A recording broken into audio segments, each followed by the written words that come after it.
The snow was falling outside our bedroom window when I found the receipt tucked inside Marcus's wallet, and for a moment, I thought it was for my Christmas present. Victoria's Secret, December 15th.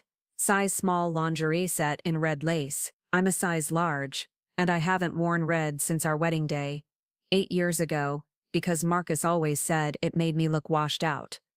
My hands trembled as I read the receipt again, hoping somehow the numbers would rearrange themselves into something innocent, something explainable. But deep down, in that hollow place where wives store their worst fears, I already knew. Before we jump back in, tell us where you're tuning.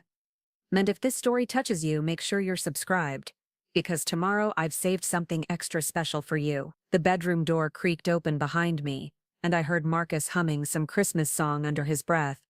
Probably Silent Night, because he always hummed it while wrapping presents in the garage. I slipped the receipt back into his wallet and pretended to fold laundry, my heart hammering so loud I was sure he could hear it from across the room. When he kissed the top of my head and said he was running errands, I just nodded and smiled like I'd been doing for months, maybe years, whenever something felt wrong but I couldn't quite name it. It wasn't until I heard his truck pull out of the driveway that I finally understood why my sister Claire had been avoiding eye contact at Thanksgiving dinner, why she'd suddenly started wearing makeup to our casual family gatherings, and why every time I mentioned Christmas plans, both of them got that same tight expression around their eyes like they were sharing a secret that burned. I am Karen White, and this is the story of how I discovered that the two people I trusted most in the world had been planning my humiliation for months, and how I made sure their Christmas morning became something they'd never forget.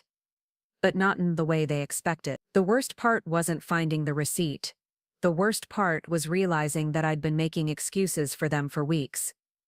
Marcus working late at the auto shop, even though December was always their slowest month. Claire canceling our sister coffee dates, claiming she was too busy with her new job at the insurance company, the same job she'd been complaining about since summer. The way they both seemed to light up whenever I left the room during family gatherings, like they'd been holding their breath waiting for me to disappear.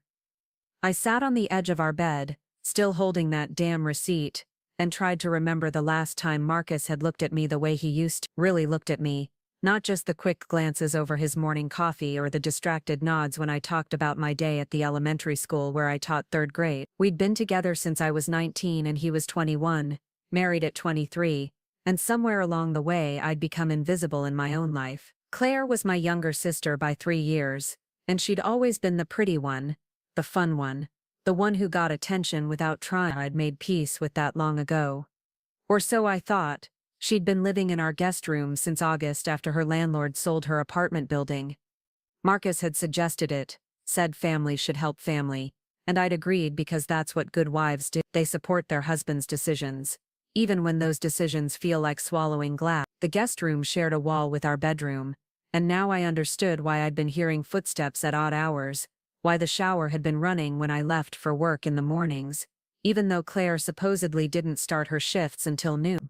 How many mornings had I made coffee for 3 people, never questioning why Claire was always already dressed and Marcus was always running late? I walked to the window and watched the snow collect on Marcus's truck tracks in the driveway. Our house sat on Maple Street in a neighborhood where everyone knew everyone, where Mrs. Patterson next door could tell you what time the mail arrived and Mr. Chen across the street waved every morning from his garden. It was the kind of place where affairs were whispered about in grocery store aisles and divorce was still scandalous enough to make you the subject of casserole dish sympathy and barely concealed judgment. Marcus and I had bought this house 4 years ago with money we'd saved from both our jobs and a small inheritance from my grandmother. We'd painted every room together, arguing good-naturedly about whether the kitchen should be sage green or cream, settling on a warm yellow that made morning coffee feel like sunshine.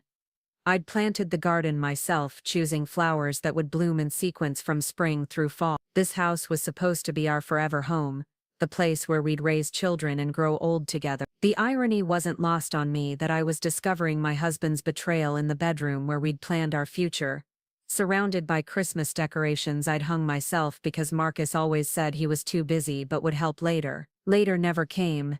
Just like so many of his promises. I opened his wallet again and found something I'd missed the first time, tucked behind his driver's license. A small slip of paper with handwriting I recognized immediately. Claire's neat, rounded script that our mother had always praised. The same handwriting that used to address my birthday cards and thank you notes. Can't wait for Kay to be at her school thing tonight. Meet me at 7. Wear the cologne I like. My school thing. Last Tuesday's parent-teacher conferences, the quarterly meetings I'd been organizing for 3 months, staying late to discuss every child's progress with their family. I'd come home exhausted at 9:30, found Marcus watching television and Claire reading a book in the living room, both of them looking relaxed and normal. Claire had even asked how the conferences went, her voice full of sisterly concern. I sat down hard on the bed, the receipt and note still in my hands, and tried to remember if there had been other signs I'd dismissed, the way Marcus had started showering before bed instead of in the morning. How Claire always seemed to know what he wanted for dinner before I did. The morning I'd found 2 coffee cups in the sink, when I was sure I'd only made one. My phone buzzed with a text from my best friend Jessica, asking if I wanted to grab lunch tomorrow. Jessica worked at the high school as a guidance counselor, and she'd been my anchor since college. She was the one who'd talked me through every major decision, including whether to marry Marcus. She'd always said he was a good guy but worried he was too comfortable, too settled for someone who was only 25 when we got engaged. I almost texted her back immediately, almost let everything spill out in a stream of frantic messages, but something stopped me. Maybe it was pride, or maybe it was the teacher in me that had learned to think before reacting when faced with crisis. Either way, I put the phone down and forced myself to think strategically. If I confronted them now separately or together, they'd have time to coordinate their stories, to make me look like the paranoid wife who couldn't trust her husband and sister. They'd already proven they were good at lying to my face. Marcus would probably say the lingerie was for me, that he'd gotten Claire's size by accident, and Claire would back him up with wide, innocent eyes. I'd end up apologizing for snooping, for not trusting them, for being the kind of woman who goes through her husband's wallet. No, if they wanted to play games, I needed to understand the rules first. I put everything back exactly where I'd found it, and went downstairs to start dinner, the same routine I'd been following for 8 years. Brown the ground beef, add the onions and garlic, season the sauce, boil the pasta. Comfort food for a life that was no longer comfortable, domestic rituals that now felt like performing a play for an audience that wasn't paying attention. When Marcus came home, he kissed my cheek and asked what smelled so good, and I told him spaghetti and meatballs like it was any other Tuesday. He seemed tired,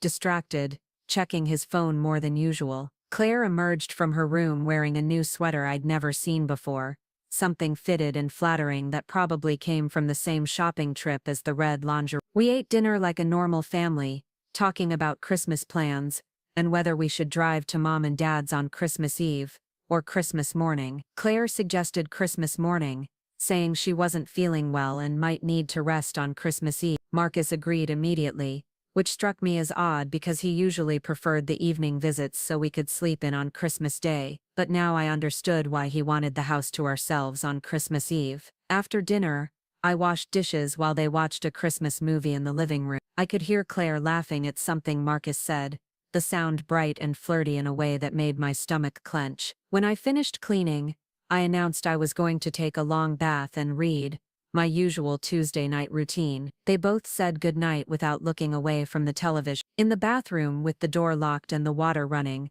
I finally let myself feel the full weight of what I'd discovered, not just the affair, but the planning behind it. The casual way they'd been living this double life under my roof, using my routines and schedules to facilitate their betrayal. The guest room I'd prepared for my sister, making sure she had fresh towels and extra blankets, had become their secret space. I sank into the hot water and closed my eyes, trying to remember the last time I'd felt truly happy, really, genuinely happy, not just content or going through the motions. It had been months, maybe longer. I'd been so focused on being a good wife, a good sister, a good teacher, that I'd forgotten to pay attention to whether any of it was making me feel alive. When I finally got out of the bath, the house was quiet, except for the low murmur of the television downstairs. I put on my pajamas and climbed into bed with a book, but the words swam on the page. Every sound made me wonder what they were doing, whether they were sitting closer together on the couch,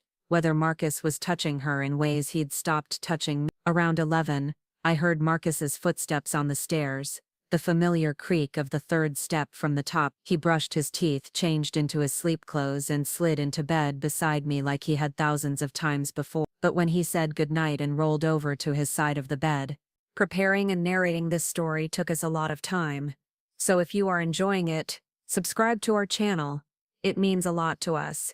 Now, back to the story. I noticed he smelled different, not like another woman's perfume, but like guilt, like secrets. I lay awake long after his breathing deepened into sleep, staring at the ceiling and listening to the house settle around us. Somewhere down the hall, Claire was probably lying awake too, maybe thinking about tomorrow night when I'd be late at school again, or maybe planning what excuse she'd use to be out of the house when Marcus got home from work. The snow kept falling outside our window, covering the garden I'd planted, the driveway where Marcus parked his truck, the mailbox with our last name painted in neat blue letters. By morning, everything would look clean and fresh, like a blank slate. But underneath the snow, everything would be exactly the same, just hidden. I must have dozed off sometime before dawn because I woke to the sound of Marcus's alarm at 6:30. He moved around the bedroom quietly, gathering his work clothes and heading for the shower. I kept my eyes closed and listened to the water run,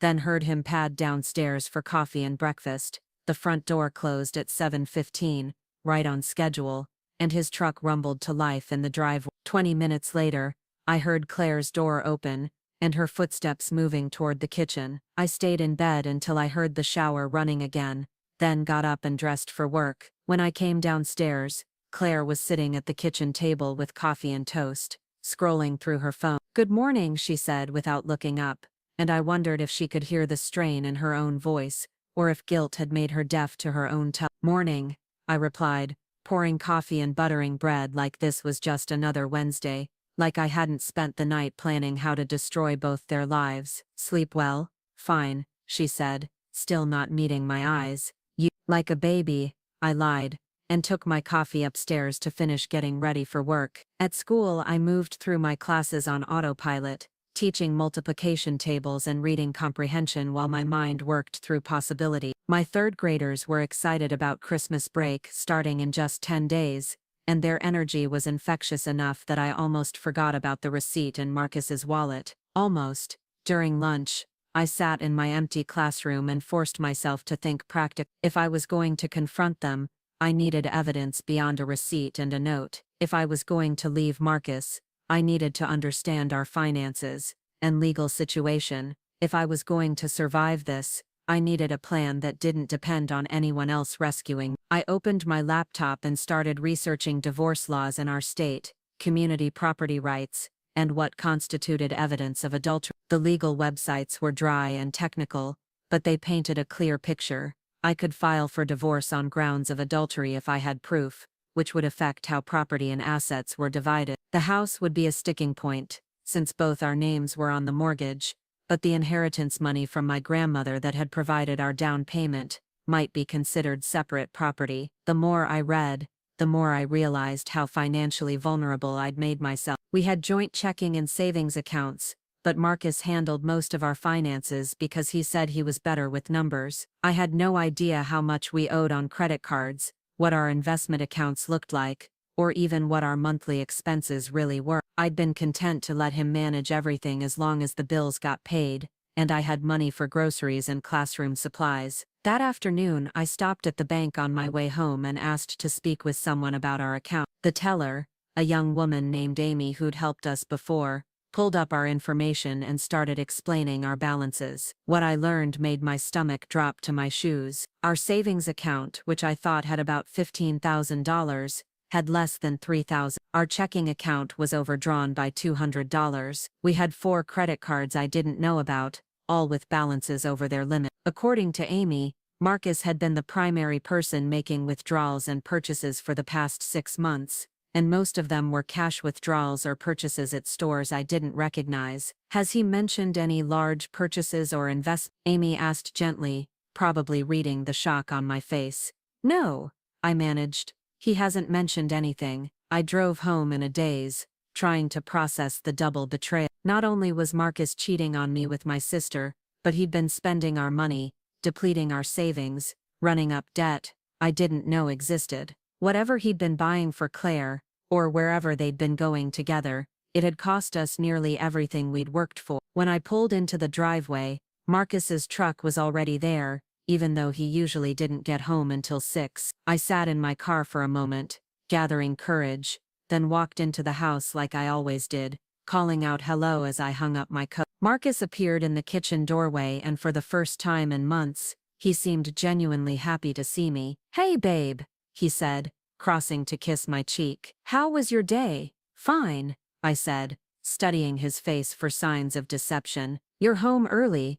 Shop was slow, so Jim sent me home." He was smiling, relaxed, like a man without a care in the world. "Claire's working late tonight, so I thought maybe we could order pizza, watch a movie, like old times." Like old times, before my sister moved in, before the late nights and early mornings and mysterious errands, before red lingerie receipts and empty savings accounts. "That sounds nice," I said, and meant it. Part of me wanted to believe this was Marcus trying to reconnect, to repair whatever had gone wrong between us. The other part of me, the part that had seen the bank statements, knew this was probably guilt or manipulation or both. We ordered pizza from Tony's, the place we'd gone on our first date, and settled on the couch to watch It's a Wonderful Life, a Christmas tradition we'd started in our second year of marriage. Marcus put his arm around me, and for a moment, I almost forgot about the lies and the money, and the way my sister couldn't meet my eyes anymore.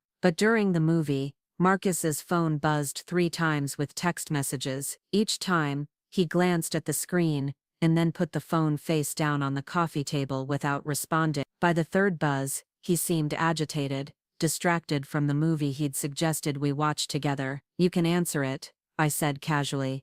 "I don't mind. It's just work stuff," he said, but his voice was tight. "Nothing important." After the movie ended, we went to bed early, and Marcus was more affectionate than he'd been in weeks. He held me close, told me he loved me, said he was sorry if he'd been distant lately. It felt like forgiveness or closure, like the last good night we'd ever have as a married couple. I fell asleep in his arms, and for a few hours I almost believed we could fix this. I woke up at 2 in the morning to find his side of the bed empty. The bathroom light wasn't on, and I could hear voices downstairs, low and urgent. I slipped out of bed and crept to the top of the stairs, staying in the shadows where I could listen without being seen. "She almost caught me looking at my phone," Marcus was saying. "This is getting too risky. We just have to be careful until after Christmas," Claire replied. "Then we can tell her together. It'll be easier if we present a united front." I hate lying to her face every day. She made dinner, and I sat there eating it, knowing what we're planning to do. "You think I like this?" Claire's voice was sharp. "She's my sister. But we can't keep living like this, and you know she'll never understand. She'll fight the divorce, try to take everything, make it ugly. Maybe we should just tell her now, get it over with." "No," Claire was firm. "After Christmas, we stick to the plan. I'll find an apartment, you'll file the papers, and by New Year's, this will all be behind us." I stayed frozen at the top of the stairs, listening to them plan the end of my marriage, like it was a business transaction. They weren't just having an affair, they were strategizing my humiliation, timing it for maximum emotional impact. They were going to let me cook Christmas dinner, wrap presents, play happy family, and then destroy my life while I was still picking tinsel out of the carpet. The plan was simple and cruel: wait until after Christmas, so I couldn't ruin their holiday, then present me with divorce papers, and Claire's moving out as a fait accompli. They probably assumed I'd be so shocked and grateful for their honesty that I wouldn't fight them on the financial settlement. Maybe they even thought I'd thank them for waiting until after Christmas to destroy my world. I crept back to bed and lay awake until dawn, staring at the ceiling and feeling something cold and hard settle in my chest. Not anger, exactly, but clarity. They had a plan, but they didn't know I knew about it. They were counting on my politeness, my desire to avoid conflict, my tendency to put everyone else's feelings before my own. They were counting on me being the same Karen who had been making excuses for them for months, who had been cooking their meals and washing their laundry while they planned my destruction. They were wrong. The next morning, I woke before Marcus's alarm and lay quietly beside him, watching him sleep. His face was peaceful, younger looking without the guilty tension he'd been carrying lately. I wondered if he felt relief, knowing the charade was almost over, or if he felt anything at all. When his alarm went off, I pretended to wake up slowly, stretching and yawning like I'd slept soundly. "Good morning," I said, smiling like a wife who had no idea her husband was counting down the days until he could file divorce papers. "Morning, babe," he said, kissing my forehead before getting up to shower. "Sleep well?" "Like the dead," I said, and watched him flinch slightly at my choice of words. After he left for work, I made coffee and sat at the kitchen table with my laptop, pretending to work on lesson plans, while Claire got ready in the next room. When she came downstairs, she seemed more nervous than usual, fumbling with her car keys and avoiding eye contact. "I might be late tonight," she said, pouring coffee into a travel mug. "End of month stuff at work." "No problem," I said cheerfully. "Marcus and I will probably just have leftovers and watch TV. Quiet night." She nodded quickly and headed for the door, pausing only to call back, "Have a good day at school."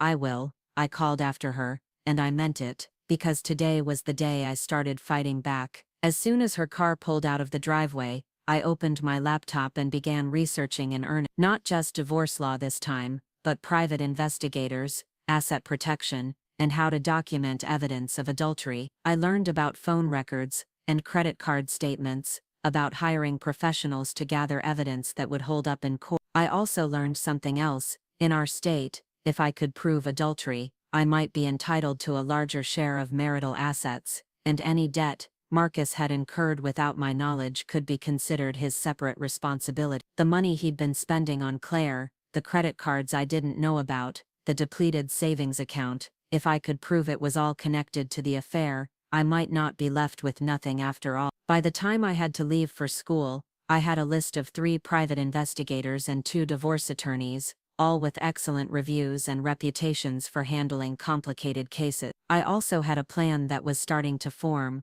one that would ensure Marcus and Claire's Christmas morning was every bit as devastating as the one they'd planned for me. But first, I needed proof, real proof, not just receipts and overheard conversation. I needed evidence that would be undeniable, that would prevent them from twisting the narrative, or painting me as the bitter, paranoid wife who couldn't handle her husband's innocent friendship with her sister. At school, I called the first private investigator on my list during my planning period. Linda Chen had been recommended by 3 different legal websites, and her voice was calm and professional when I explained my situation. "How long do you think this has been going on?" she asked. "Months, maybe longer. I found evidence yesterday, but looking back, I think I've been missing signs for a while, and they're living in your house. My sister is staying in our guest room. She moved in August." Linda was quiet for a moment. "That's actually helpful from an evidence standpoint. Home surveillance is easier to justify legally. How much time do we have before they suspect you know? They're planning to tell me after Christmas, so about 2 weeks. That's plenty of time to gather what we need. Can you meet tomorrow afternoon to go over the detail?" I scheduled the appointment for Friday after school, then called the divorce attorney who'd been recommended most frequently. Patricia Williams had been practicing family law for 20 years, and had a reputation for protecting women's interests in high-conflict divorces. "I'd like to schedule a consultation," I told her secretary. "I need to discuss a potential divorce involving adultery and financial impropriety. Mrs. Williams has an opening Monday morning at 10. Will that work?" "Perfect." When I hung up, I felt like I was finally taking action instead of just reacting. For months, maybe years, I'd been letting other people make decisions about my life. Marcus managing our finances, Claire moving into our house, both of them planning my future without consulting me. Now I was going to make some plans of my own. The rest of the school day passed in a blur of Christmas crafts and multiplication worksheets. My students were getting more excited and less focused as winter break approached, but their energy felt contagious rather than exhausting. Maybe it was because I finally had something to look forward to myself. When I got home, Marcus was already there again, sitting at the kitchen table with a beer and a troubled expression. He looked up when I walked in, and for a moment, I thought he might confess everything. Instead, he just said, "We need to talk about money." My heart rate spiked, but I kept my voice calm. "What about money? I've been going over our accounts, and we're in a tighter spot than I thought. The credit cards are higher than I'd like, and I think we should probably scale back Christmas this year. Maybe just do gifts for the kids and the family, skip the big family dinner." It was masterful, really. He was preparing me for financial hardship, while simultaneously positioning himself as the responsible one who'd discovered the problem and was trying to fix it. In reality, he was probably trying to hide how much money he'd spent on Claire, maybe even planning to claim they couldn't afford a divorce attorney if I fought the settlement. How tight are we talking?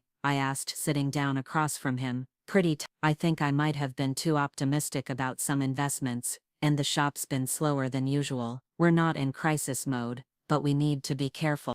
Investments. That was new. What kind of investments? Marcus shifted in his chair, suddenly looking uncomfortable. Just some opportunities that came up. Nothing risky, but the returns haven't been what I expected. More lies, delivered with the same earnest expression he'd worn when he told me the lingerie receipt was for me and he'd just gotten confused about the size. I nodded sympathetically and asked a few questions about which bills needed to be prioritized, playing the role of the concerned wife who trusted her husband to manage their finances. Inside, I was calculating if Marcus had been spending money on Claire for months, claiming it was investments, then the private investigator would be able to trace those expenses, credit card records, ATM withdrawals, restaurant receipts. It would all create a paper trail that would prove the affair and show how much marital money had been spent on it. Should I cancel the Christmas party? I asked. We'd been planning to host Marcus's family on Christmas Eve, a tradition we'd started 3 years ago. If money's tight, maybe we should just do something simple. No, Marcus said quickly. We can still do the party. I just think we should be careful about gifts and maybe not go overboard on decorations. Of course he didn't want to cancel the Christmas Eve party. That was probably when they'd planned to tell everyone about their relationship, maybe even announcing it as their Christmas gift to the family. The thought of their faces when I revealed what I knew instead was almost enough to make me smile. Claire came home around 8, claiming she'd worked late but looking like she'd been shopping. She had that slightly flushed, excited look of someone who'd spent money on something special, and she was carrying a small bag from a jewelry store downtown. How was work? I asked brightly. Busy, she said, clutching the bag protectively. End-of-year stuff, you know how it is. Marcus and Claire exchanged a quick glance, and I saw something pass between them. An acknowledgement, maybe, or a reminder about their timeline. 2 weeks until Christmas.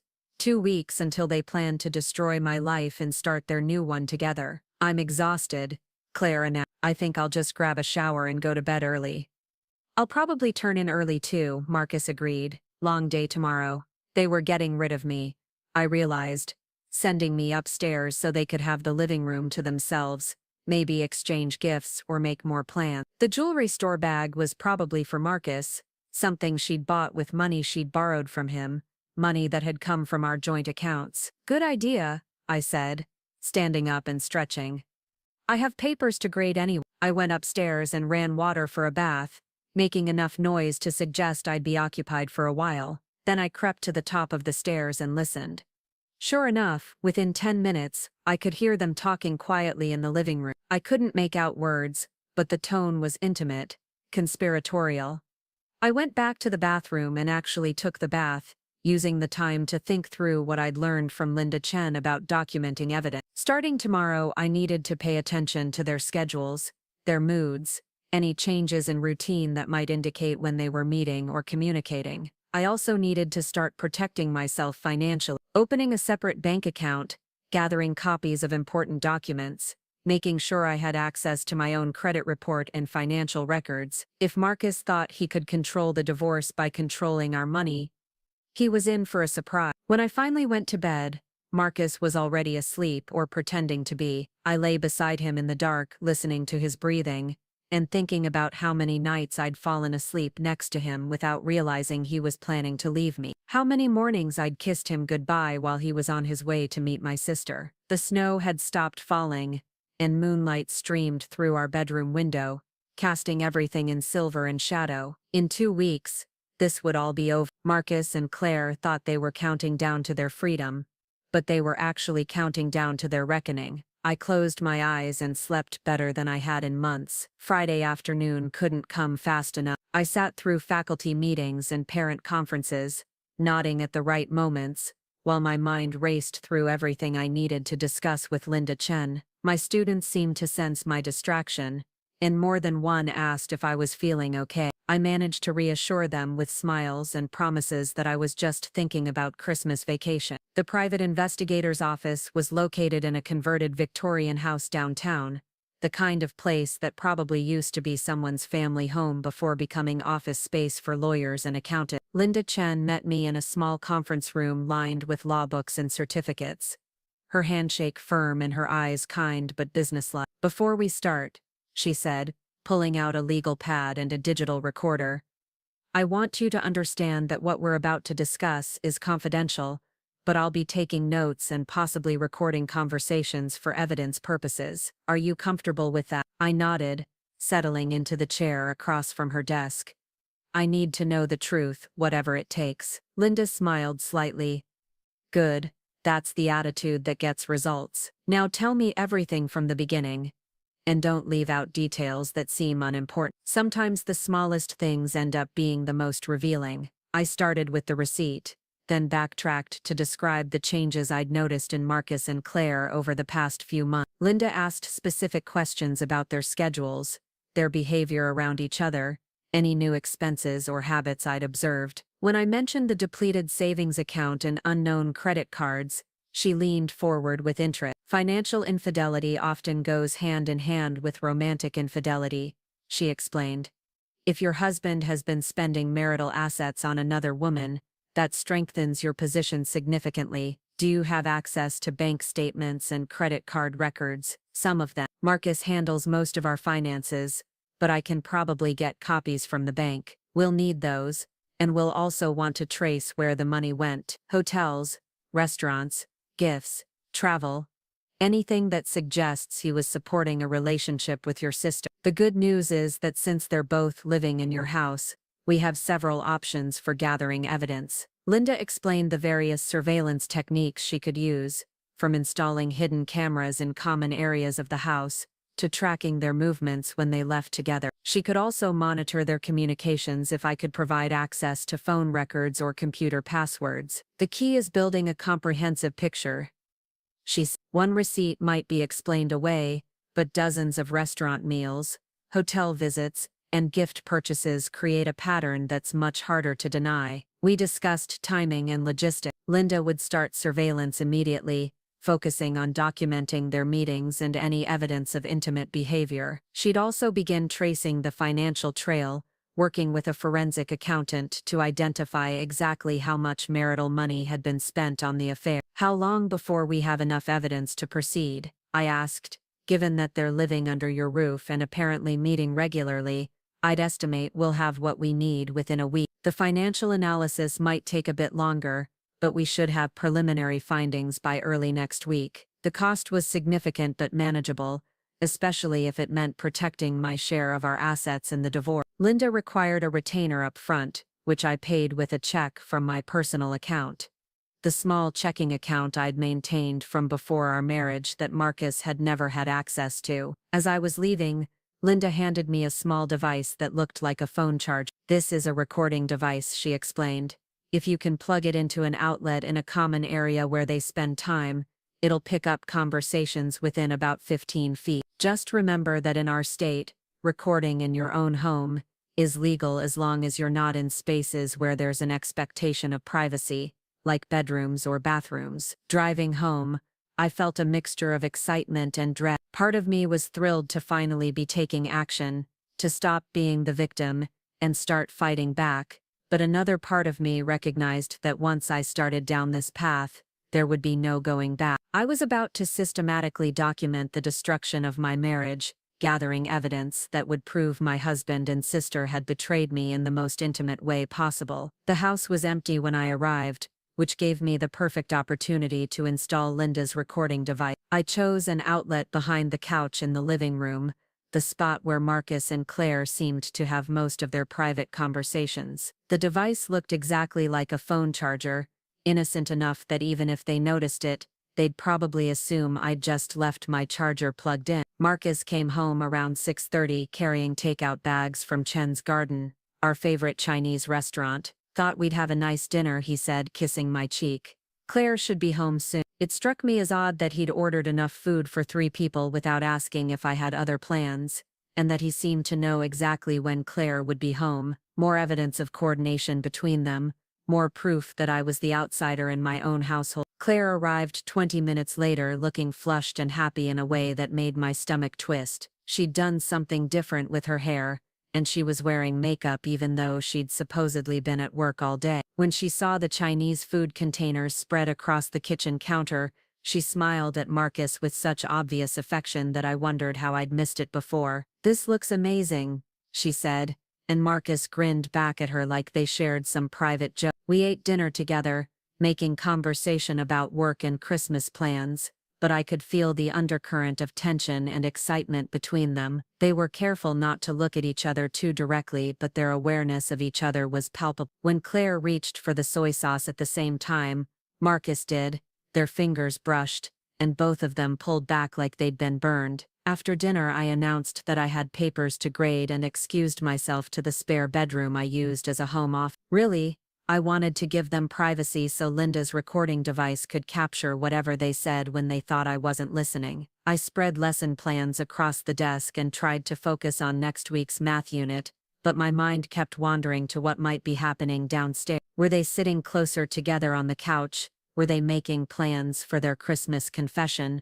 Were they talking about me, about how oblivious I'd been, about how easy it had been to fool me? Around 9 o'clock I heard Claire's footsteps on the stairs, followed by the sound of her bedroom door closing. Marcus came up about 10 minutes later, finding me still bent over my papers. "You've been working hard lately," he said, standing behind my chair and rubbing my shoulder. "Everything okay at school?" His hands felt good, familiar, and for a moment I wanted to lean into his touch and pretend everything was normal. Instead, I forced myself to stay focused on the papers in front of me. "Just trying to get everything organized before Christmas break," I said. "You know how crazy things get this time of year. You should take a break. Come watch TV with me." I looked up at him, studying his face for signs of deception or guilt. He looked tired but genuine, like a husband who missed spending time with his wife. Maybe he did miss me, in some compartmentalized way that allowed him to feel affection for me while planning to leave me for my sister. "In a few minutes,"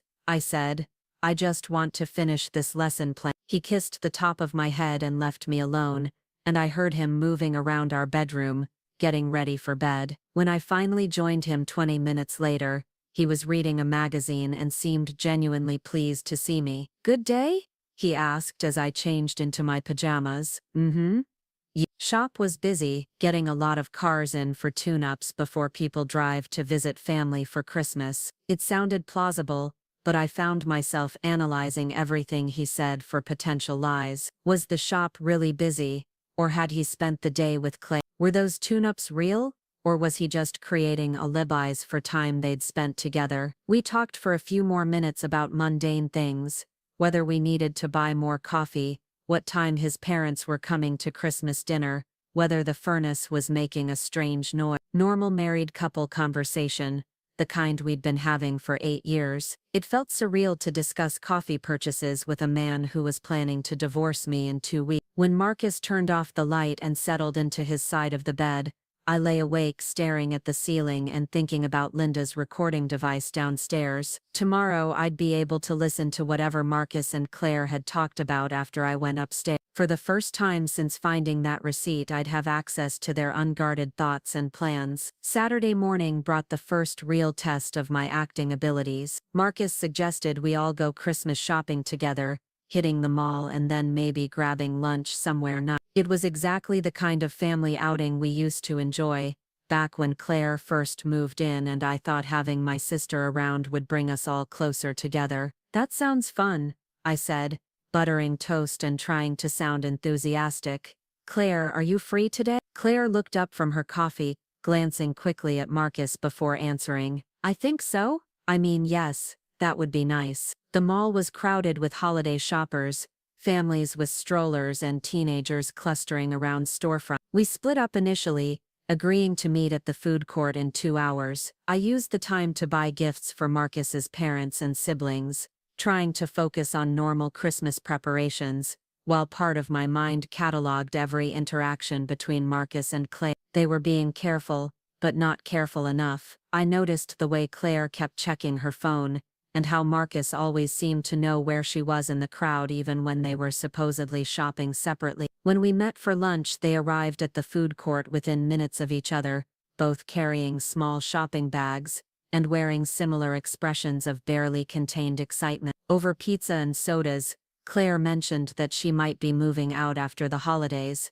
maybe finding a place closer to her job. Marcus jumped in immediately, saying that made sense, and that she shouldn't feel obligated to stay just because we had the extra room. "It's been so nice having you here," I said, watching their faces carefully, "but I understand wanting your own space. Have you started looking at apartments?" Claire shifted uncomfortably, a little bit. "Just preliminary looking." "I could help you look," I offered. "I love apartment hunting. We could make a day of it, look at places and grab lunch somewhere nice." The panic that flashed across Claire's face was unmistakable. "Oh, that's okay. I don't want to impose. I can handle it myself." "It's no imposition," I pressed, enjoying the way Marcus was trying not to look directly at either of us. "Sisters should help each other out. Besides, I know the city better than you do. I could probably suggest neighborhoods you haven't considered." "We'll see," Claire said weakly, and quickly changed the subject to the Christmas decorations we'd seen in the store windows. That evening, after we'd all returned home and settled into our usual routines, I made an excuse about needing to run to the grocery store for milk and bread. Instead, I drove to a coffee shop across town and called Linda Chen from my car. "How's the surveillance going?" I asked. "Very well. I've already documented 3 meetings between your husband and sister at locations outside your home. Yesterday they had lunch at a restaurant downtown, and they were definitely behaving like a romantic couple. Hand-holding, intimate conversation, the works." My stomach clenched, but I kept my voice steady. "What about the financial investigation? That's where things get really interesting. I've traced about $12,000 in withdrawals and charges over the past 4 months that seem to be related to the affair: hotel rooms, restaurant meals, jewelry purchases, even what looks like a weekend trip to the coast last month. $12,000, nearly everything we'd had in savings, plus money that had apparently been charged to credit cards I didn't know existed. They'd been financing their relationship with my security, my future, money that had been earmarked for emergencies and house repairs and maybe someday a family." "There's something else," Linda continued. "I've been monitoring their communications, and it looks like your sister has been applying for apartments, but not just any apartments. She's been looking at places that cost significantly more than her current salary should be able to support." "Meaning what?" "Meaning your husband has probably promised to support her financially, either through alimony or by liquidating marital assets. They're not just planning to be together romantically, they're planning to maintain a certain lifestyle using money that's rightfully half yours." I sat in the coffee shop parking lot, gripping my phone and trying to process the scope of their betrayal. It wasn't just an affair, it was a comprehensive plan to steal my husband, my financial security, and my future. They'd been working together to position themselves for a divorce that would leave me with nothing while setting them up in a comfortable new life together. "What's our next step?" I asked. "We keep gathering evidence for another few days, then you'll meet with your attorney. By the time we're finished, you'll have enough documentation to ensure a very favorable settlement." They think they're being clever, but they've actually created a paper trail that proves everything we need to prove. When I got home, the house was quiet except for the sound of the television in the living room. I found Marcus watching a basketball game, but he seemed distracted, checking his phone every few minutes. "Where's Claire?" I asked, settling onto the couch beside him.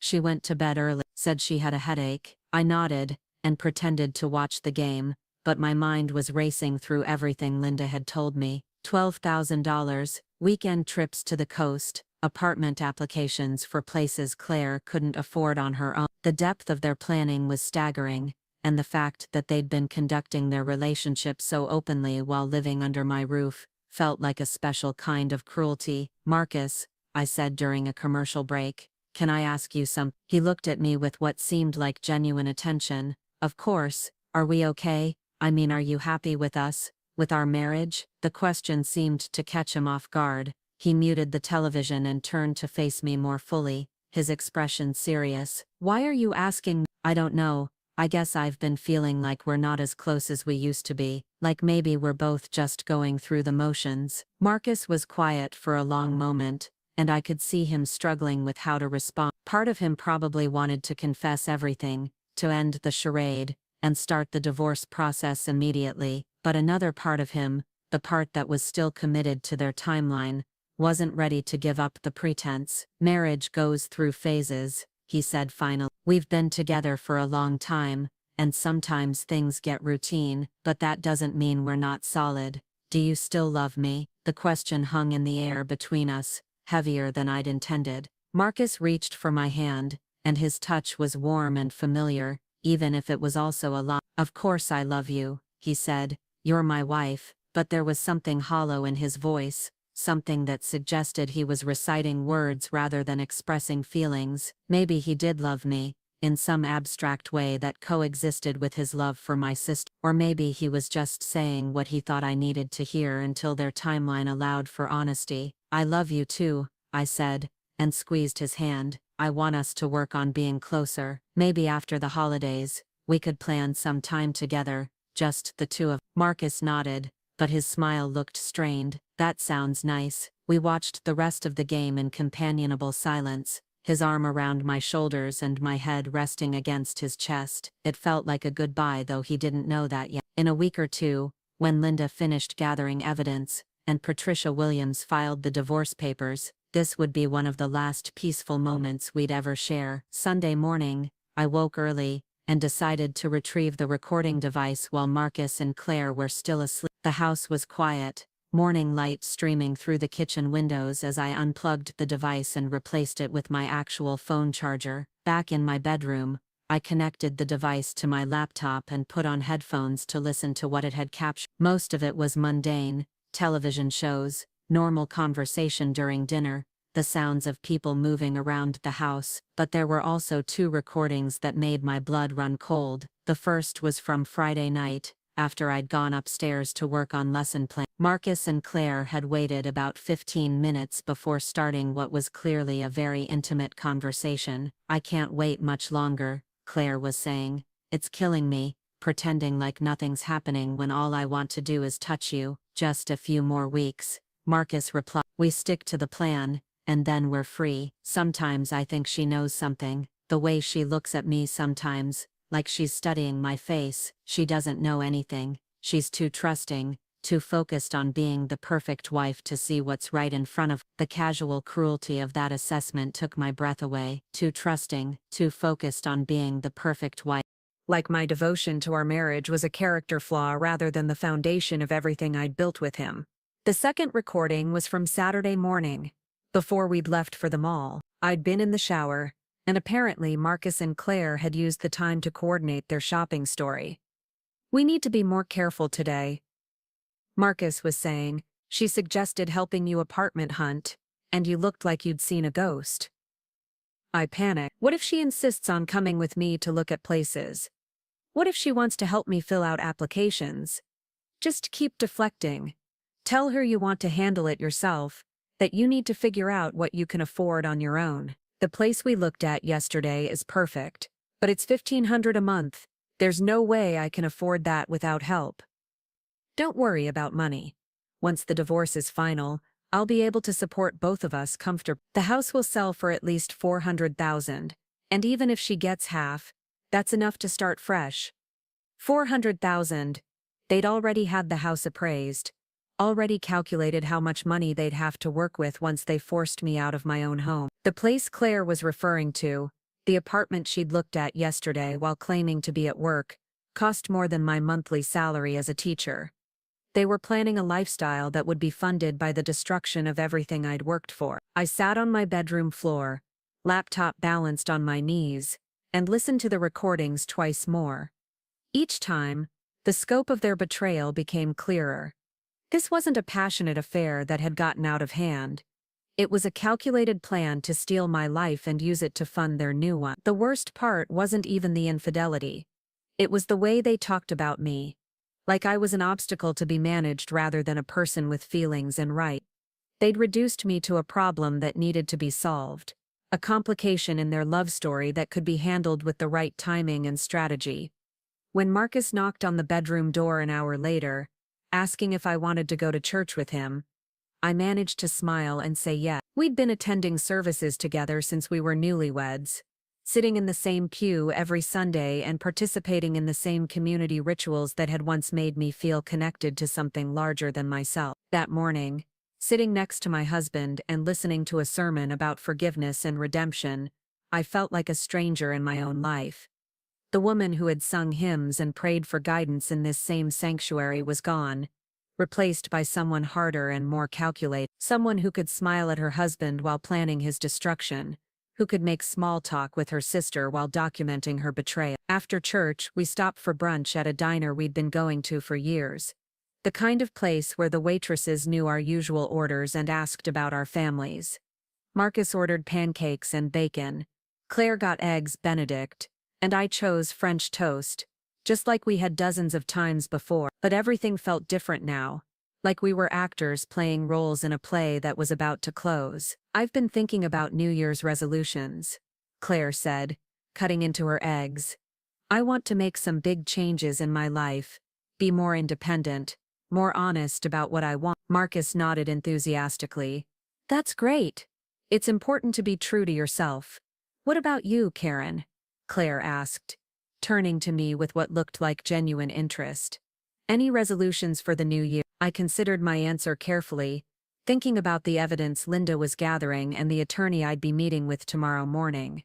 I want to stop letting people take advantage of me, I said finally. I've spent too many years putting other people's needs before my own, trusting people who don't deserve it. I want to be stronger, more willing to fight for what's mine. Claire and Marcus exchanged a quick glance, and I saw something that might have been worry flicker across both their faces. That sounds healthy, Marcus said carefully. Sometimes being too giving can be a problem. Exactly, I agreed, smiling at both of them. I'm learning that the hard way. Monday morning arrived gray and cold, with the kind of bitter wind that made everyone walk faster and pull their coats tighter. I called in a personal day at school, claiming a doctor's appointment, and drove downtown to meet Patricia Williams. The law firm occupied 2 floors of a historic building near the courthouse, with the kind of mahogany furniture and leather-bound books that suggested competence and tradition. Patricia Williams herself was a woman in her 50s, with silver hair and sharp eyes, the kind of attorney who probably intimidated opposing counsel just by walking into a room. Tell me about your situation, she said, settling behind her desk with a legal pad and a cup of coffee. I started with the receipt and worked my way through everything I'd discovered, including the financial irregularities and the recordings Linda had captured. Patricia took notes without interrupting, occasionally asking for clarification or additional details. How long have you been married? She asked. 8 years. Any children? No. Previous marriages for either of you? No. Patricia nodded, making more notes.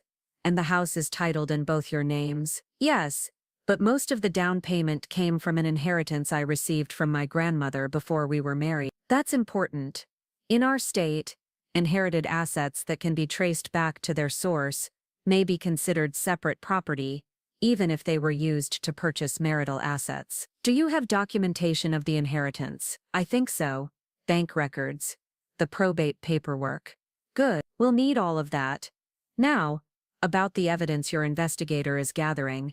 Adultery can affect property division and spousal support, especially when marital assets have been used to fund the affair. Patricia explained the divorce process in our state, from filing petitions to discovery to potential trial dates. She was optimistic about my chances of receiving a favorable settlement, particularly given the evidence of financial misconduct and adultery. The key is controlling the narrative, she said.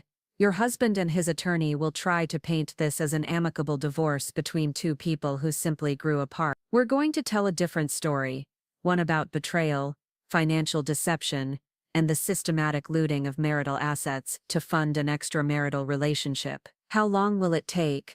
That depends on whether they fight or try to settle quickly. If they cooperate, we could have everything resolved within 6 months. If they contest the terms, it could take a year or more. I left Patricia's office feeling more confident than I had in weeks. For the first time since finding that receipt, I had professionals on my side, people whose job it was to protect my interests and fight for what I deserved. Marcus and Claire thought they were going to blindside me with divorce papers and a moving truck, but they were the ones who were going to be surprised. That afternoon, I stopped by Linda's office to review the latest surveillance report. She'd documented several more meetings between Marcus and Claire, including what appeared to be apartment hunting, and a visit to a jewelry store where Marcus had purchased what looked like an engagement ring. "They're moving faster than they originally planned," Linda observed, spreading photographs across her desk. "Your husband seems eager to make this official." The photographs were devastating.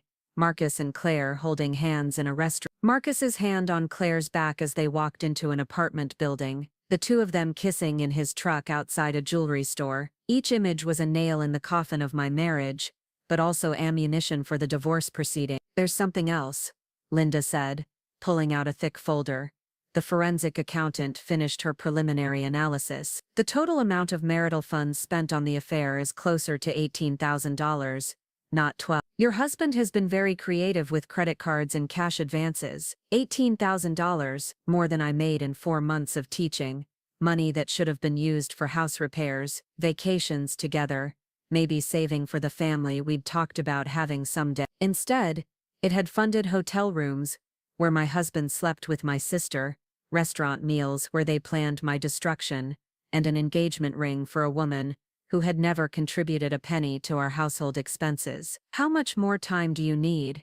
I asked. "We could move forward now if we had to, but I'd like another few days to document their Christmas plans. If they're planning to announce their relationship at a family gathering, getting that on record could be very powerful in court." I thought about Marcus's suggestion that we host Christmas Eve dinner for his family, and Claire's eagerness to spend Christmas morning at our parents' house. Maybe they were planning a double announcement: Christmas Eve with his family, Christmas morning with mine. Two carefully orchestrated events where they'd present their relationship as a love story rather than a betrayal. "They're planning something for Christmas," I said. "I can feel it." Linda nodded.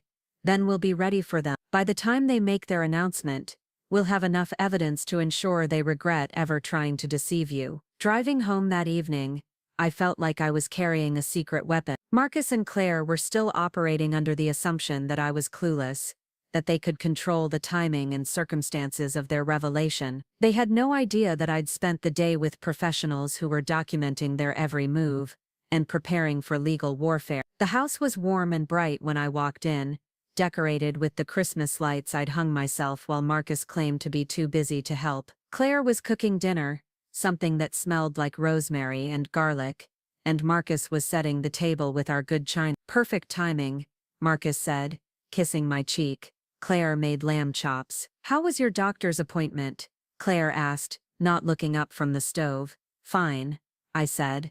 "Just routine stuff." We ate dinner by candlelight, talking about Christmas preparations and work schedule. Marcus mentioned that he'd probably have to work late a few nights this week, finishing up projects before the holiday. Claire said she might be working some extra shifts to earn money for Christmas gifts. More lies, delivered with the same casual ease they'd been practicing for months. But now I knew where Marcus would really be when he claimed to be working late, and what Claire was really doing during those extra shifts. Every lie they told me was evidence. Every deception, another piece of ammunition for the divorce proceeding. After dinner, I helped Claire wash dishes while Marcus went to his workshop in the garage, supposedly to finish some Christmas projects. Claire seemed nervous, dropping a wine glass and cutting her finger on the broken pieces. "Let me see," I said, taking her hand and examining the cut. It wasn't deep, just a small nick that would heal in a few days. "I'm so clumsy lately," Claire said, allowing me to clean the cut and apply a bandage. "I think I'm just stressed about work. Is everything okay? You've seemed distracted lately." Claire pulled her hand away and busied herself with the remaining dishes. "Just the usual stuff. Money, career uncertainty, wondering what I'm doing with my life. You know you can talk to me about anything, right? I'm your sister. I want to help if I can." For a moment, Claire looked like she might actually confess everything. Her eyes filled with tears, and she opened her mouth as if to speak. Then she seemed to remember something, and the moment passed. "Thanks," she said quietly. "I appreciate that, I really do." That night, I lay in bed next to Marcus and thought about the cut on Claire's finger, the way she'd let me take care of her even while planning to destroy my life. There was something so intimate about that moment, so sisterly, that it almost made me reconsider what I was planning to do. But then I remembered the photographs Linda had shown me, the recordings I'd heard, the $18,000 they'd stolen from our savings. Claire might be my sister, but she'd made her choice. Now I was making mine. In the darkness, I listened to Marcus's breathing and planned my next move. Christmas was exactly 1 week away, and by the time it arrived, I'd be ready to give them both a gift they'd never forget. Tuesday morning brought an unexpected development that almost derailed everything I'd been carefully planning. I was in the kitchen making coffee when my phone rang, the display showing my mother's number. Mom rarely called before 9 in the morning, unless something was wrong, so I answered with a knot of worry already forming in my stomach. "Karen, honey, I have some news," Mom said, her voice carrying that particular tone she used when she was trying to sound casual about something important. "Your father and I have decided to spend Christmas in Florida with Aunt Margaret. She's been having health problems, and we think this might be our last chance to see her." The coffee mug slipped from my hands, shattering on the kitchen floor in a spray of ceramic and hot liquid. "What do you mean, Florida? We've had Christmas plans for months." "I know, sweetheart, and I'm sorry for the short notice, but Margaret's doctor says she might not make it to Easter, and you know how close your father has always been to his sister. We booked flights last night." I stared at the mess on the floor, my mind racing through the implications. Marcus and Claire had been planning to announce their relationship at my parents' house on Christmas morning, using the family gathering as their stage. If my parents weren't going to be there, what would they do instead? "When are you leaving?" I asked, grabbing paper towels to clean up the coffee. "Thursday morning. I know it's terrible timing, but sometimes life doesn't give you choices. You and Marcus and Claire are welcome to join us.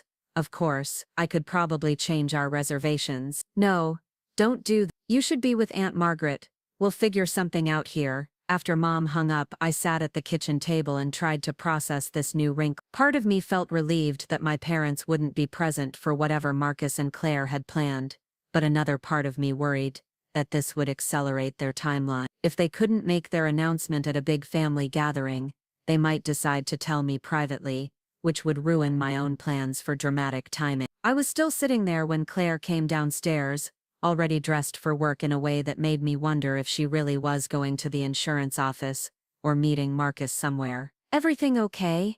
she asked, noticing the paper towels and broken ceramic pieces I was still collecting. "Mom and Dad are going to Florida for Christmas. Aunt Margaret is sick." Claire's face went through several expressions in rapid succession: surprise, concern, and then something that looked almost like panic. "Florida? But we were supposed to go there Christmas morning." "I know. They're leaving Thursday." Claire poured herself coffee with hands that shook slightly, and I could practically see her mind working through the implication. Whatever she and Marcus had planned for Christmas morning would have to be revised, and revisions meant new opportunities for me to control the situation. "What are you thinking for Christmas now?" Claire asked, trying to sound casual. "I'm not sure yet. Maybe we'll just have a quiet day at home. Order Chinese food, watch movies, exchange gifts. Sometimes the simple Christmases are the best ones." The expression on Claire's face told me that a quiet Christmas at home was the last thing she wanted. She mumbled something about needing to think about it, and grabbed her purse, heading for the door with the kind of haste that suggested she needed to talk to Marcus immediately. After she left, I called Linda Chen to update her on the change in Christmas plan. "This could actually work in our favor," Linda said after I explained the situation. "If they were planning to announce their relationship at a family gathering, they'll have to come up with a new plan on short notice. People make mistakes when they're improvising. What do you think they'll do instead?" "Hard to say, but my guess is they'll try to create a different kind of dramatic moment. Maybe they'll suggest going away for Christmas, just the three of you, and use that as an opportunity to tell. Or they might decide to move up their timeline and tell you before Christmas." The thought of spending Christmas in some romantic getaway, watching Marcus and Claire pretend to be siblings while planning to destroy my marriage, made my stomach turn. But it also presented an opportunity to document their behavior in a more controlled environment. Keep monitoring them, I told Linda.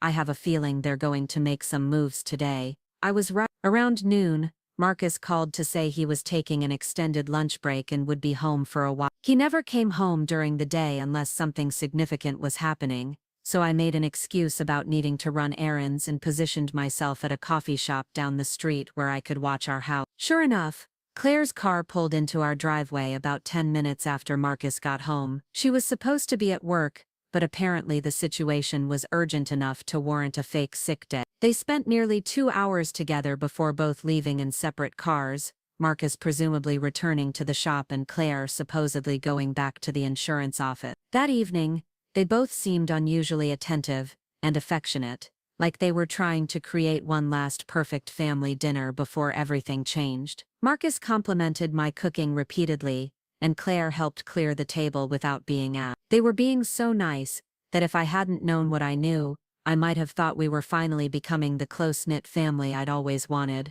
After dinner, Marcus suggested we all watch a Christmas movie together and we settled onto the couch with hot chocolate and cookies. It felt like a Norman Rockwell painting, except that 2 of the 3 people in the picture were planning to betray the third. Halfway through Miracle on 34th Street, Marcus's phone rang. He glanced at the screen and frowned, then excused himself to take the call in the kitchen. I could hear him talking in low, urgent tones, but couldn't make out the words. When he came back, he looked troubled. "Everything okay?" I asked. "Work stuff. One of the guys might have to work late tomorrow to finish a big project before Christmas. I might need to help him out." Another lie, delivered with the same practiced ease I'd been hearing for months. But this lie felt different, more immediate. Something was happening, some plan was being put into motion, and they thought I was too oblivious to note. Wednesday morning, I called in another personal day at school, and decided to conduct my own surveillance operation. I wanted to know what Marcus and Claire were really doing during their supposed work hours, especially since Linda's investigation had suggested they'd been meeting regularly during the day. I borrowed Jessica's car, since both Marcus and Claire would recognize mine, and positioned myself outside Marcus's shop around 9 in the morning. He arrived right on schedule, but instead of going inside, he stood in the parking lot checking his phone repeatedly. 20 minutes later, Claire's car pulled up, and Marcus got in on the passenger side. They drove across town to a part of the city I rarely visited,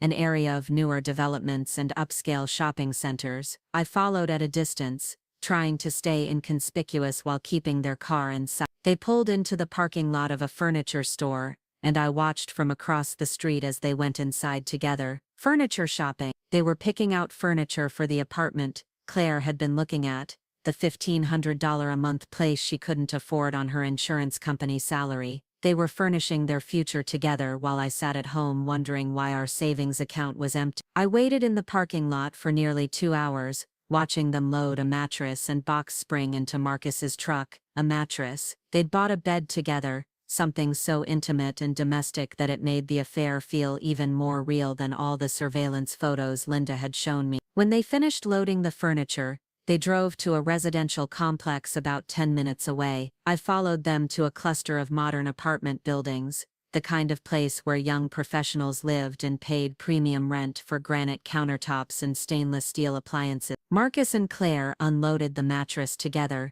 carrying it up to a second-floor apartment. Like they'd done this before, they knew exactly where they were going, which meant this wasn't the first time they'd been here together. Claire had already rented the apartment, probably signed a lease and paid deposits with money that came from our joint accounts. I sat in Jessica's car watching the windows of what was apparently my sister's new apartment, and felt something cold and final settle in my chest. This wasn't just an affair anymore, it was a relocation. They weren't just planning to tell me about their relationship, they were planning to move in together immediately. Claire had probably given notice at our house, and Marcus had probably already consulted with a divorce attorney about the fastest way to liquidate our asset. Around 1 o'clock, they came back downstairs and drove to a restaurant I'd never been to, a trendy place with outdoor seating and expensive-looking menu boards. I parked where I could see them through the windows and watched them share lunch like any other couple celebrating a milestone. Marcus reached across the table to hold Claire's hand, and she laughed at something he said with genuine happiness. It struck me that I'd never seen Claire look that happy when she was living with us. All those months of claiming to be stressed about work and uncertain about her future, when really she'd been planning the most significant relationship of her life. She'd been miserable in our guest room because she'd been in love with my husband, and too guilty or afraid to do anything about it. When they finished lunch, they drove back toward our neighborhood, but instead of going home, they stopped at the bank. I watched Marcus go inside while Claire waited in the car, and when he came out 20 minutes later, he was carrying a manila envelope that probably contained withdrawal slips or account statements. They were liquidating assets, moving money, preparing for a divorce that I wasn't supposed to know was coming. Every day I spent teaching third graders about Christmas traditions and holiday math problems. Marcus was dismantling our financial life and building a new one with my sister. I followed them back to Marcus's shop, where they said goodbye with a kiss that lasted long enough to make me feel sick. Then Claire drove home,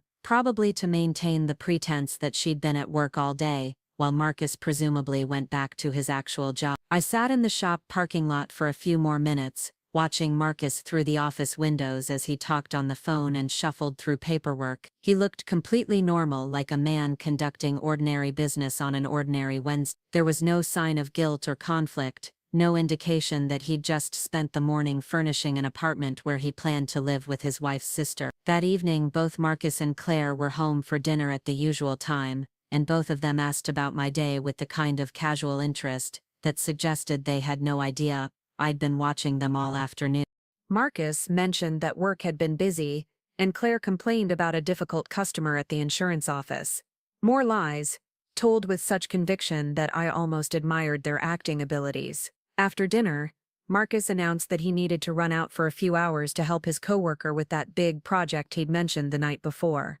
Claire said she was tired and would probably go to bed early. Within an hour of the dinner dishes being cleared, I was alone in the house, supposedly oblivious to the fact that my husband and sister were probably back at that apartment, setting up their new bed and planning their new life. I used the time alone to call Linda and update her on what I'd observed.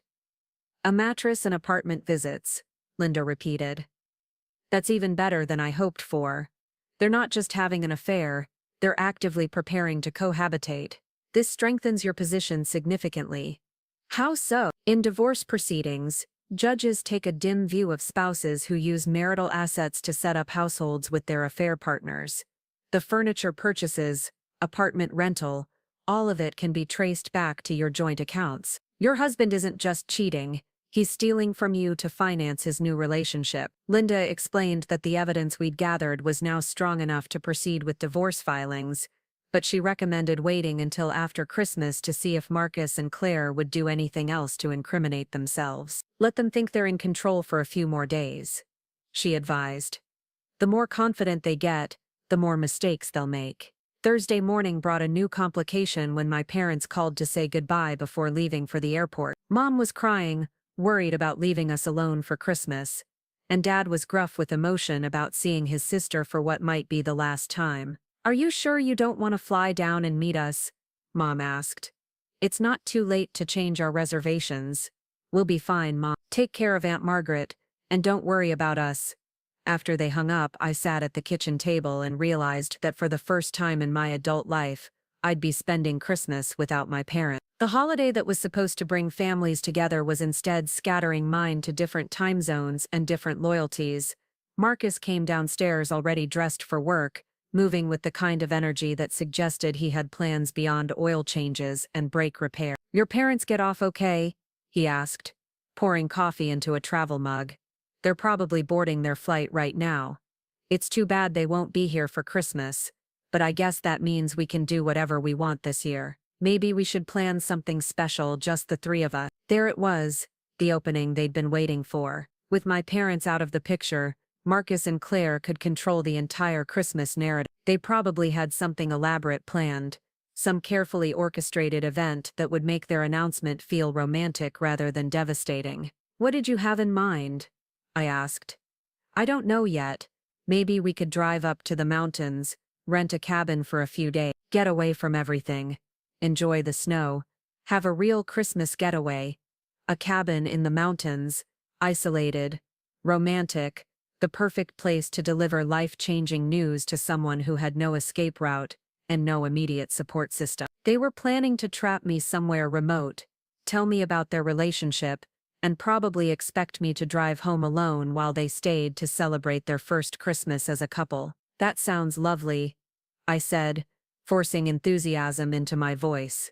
Claire would probably love that. I'll talk to her about it when she gets home from work. Marcus kissed my forehead and left for the shop, and I spent the morning making phone calls to ensure I'd be ready for whatever they planned. I called Patricia Williams to update her on the developments and schedule an emergency meeting for the day after Christmas. I called Linda to arrange for accelerated surveillance during any mountain cabin trip, and I called Jessica to let her know I might need somewhere to stay over the holiday. "What's going on?" Jessica asked, hearing something in my voice that I'd been trying to hide from everyone else. "I can't explain everything right now, but Marcus and I are probably getting divorced, and it's going to happen soon." Jessica was quiet for a moment, processing this information. "Are you okay?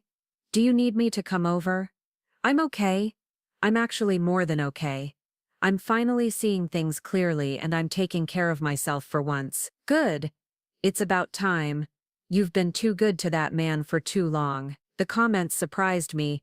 "What do you mean?" "Karen, you've been making excuses for Marcus for years. The way he never helps with household stuff, the way he manages all your money without consulting you, the way he dismisses your opinions about anything important. I've been waiting for you to wake up and realize you deserve better." I'd never realized that Jessica had been observing problems in my marriage that I'd been too close to see. Maybe everyone had been waiting for me to wake up, watching me diminish myself to accommodate a husband who was planning to leave me anyway. That afternoon, Claire came home from work, carrying shopping bags, and wearing an expression of barely contained excitement. She'd clearly been shopping for Christmas gifts, probably for Marcus, probably with money from our joint account. "I have some ideas about Christmas," she announced, settling at the kitchen table with the kind of energy that suggested she'd been rehearsing this conversation. "Marcus mentioned maybe going to the mountains.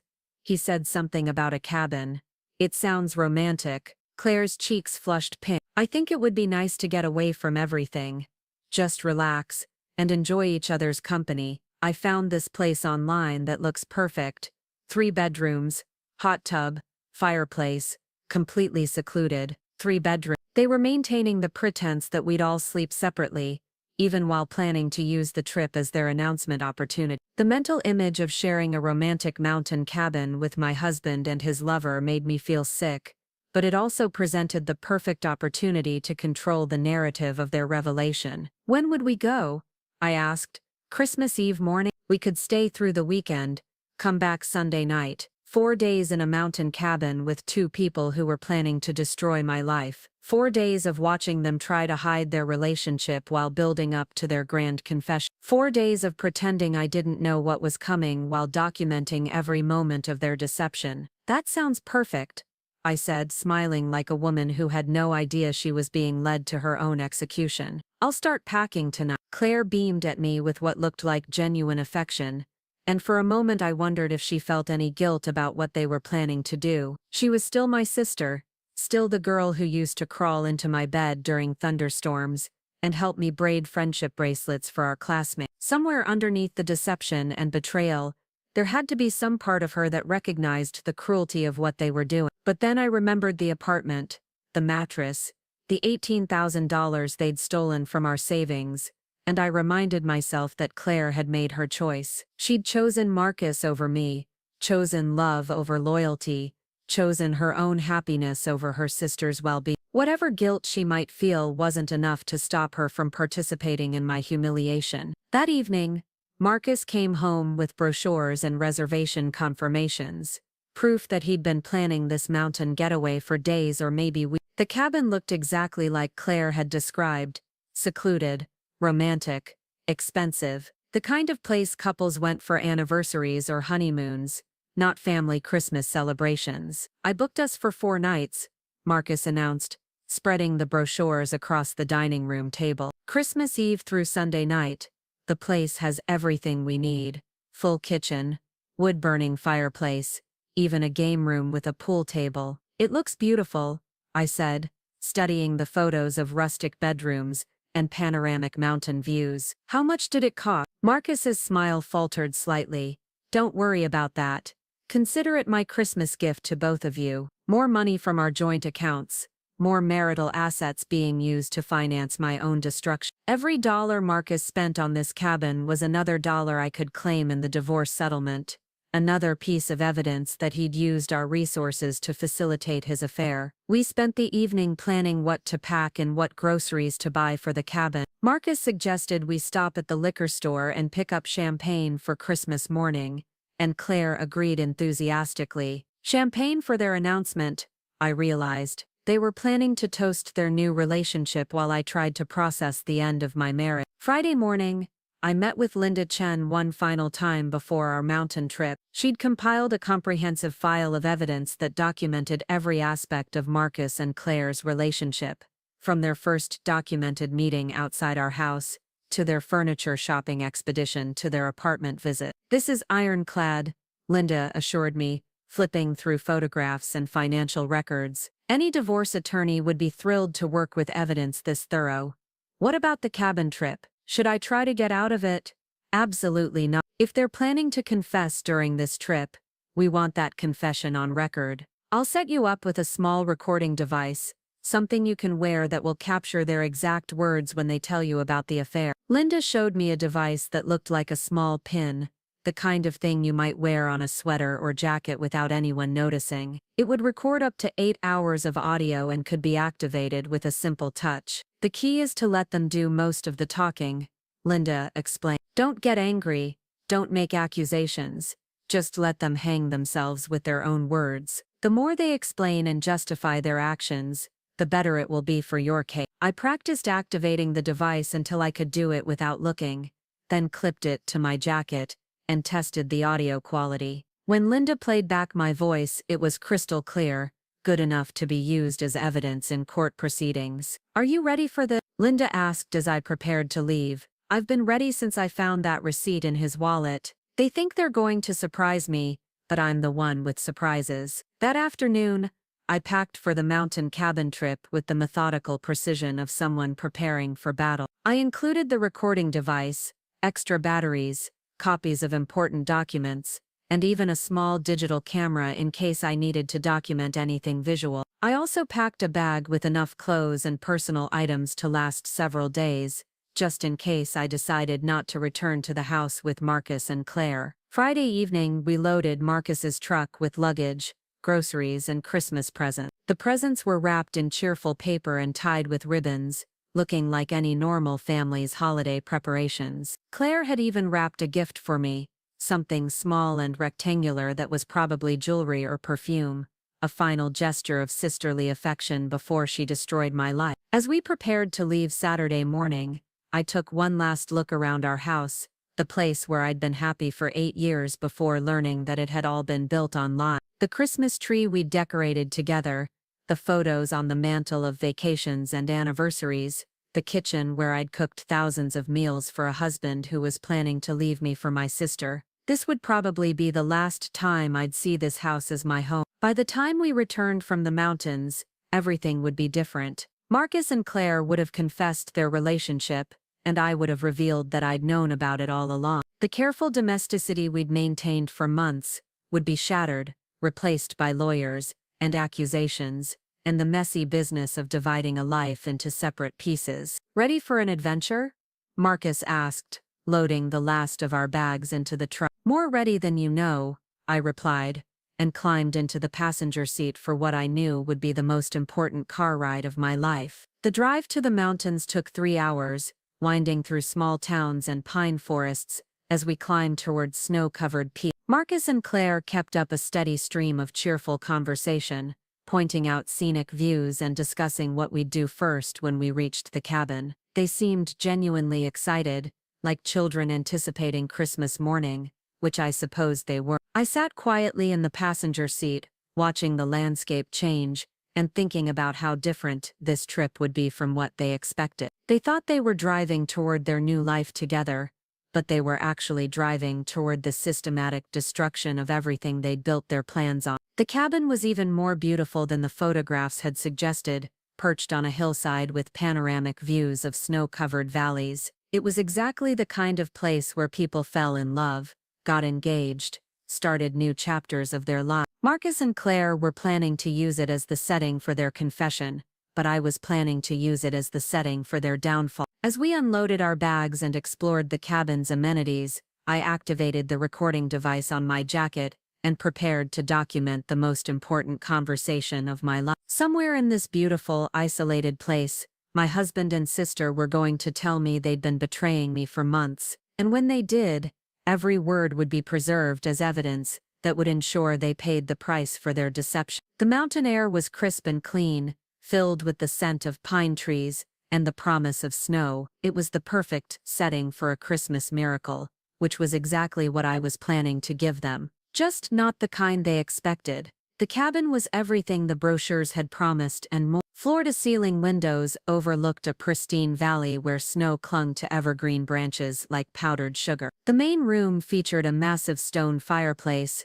leather furniture that looked like it belonged in a luxury ski lodge, and a kitchen with granite countertops and stainless steel appliances. It was the kind of place where wealthy couples celebrated anniversaries, where proposals happened against backdrops of mountain sunsets. Marcus carried our bags upstairs while Claire and I explored the lower level, both of us making appropriate comments about how beautiful everything was. But I could see Claire mentally cataloging details, imagining herself living this kind of lifestyle permanently. She ran her fingers along the granite counters and tested the leather couch, like she was shopping for her own future home. "This is incredible," she breathed, standing at the window wall and gazing out at the mountains. "I could stay here forever."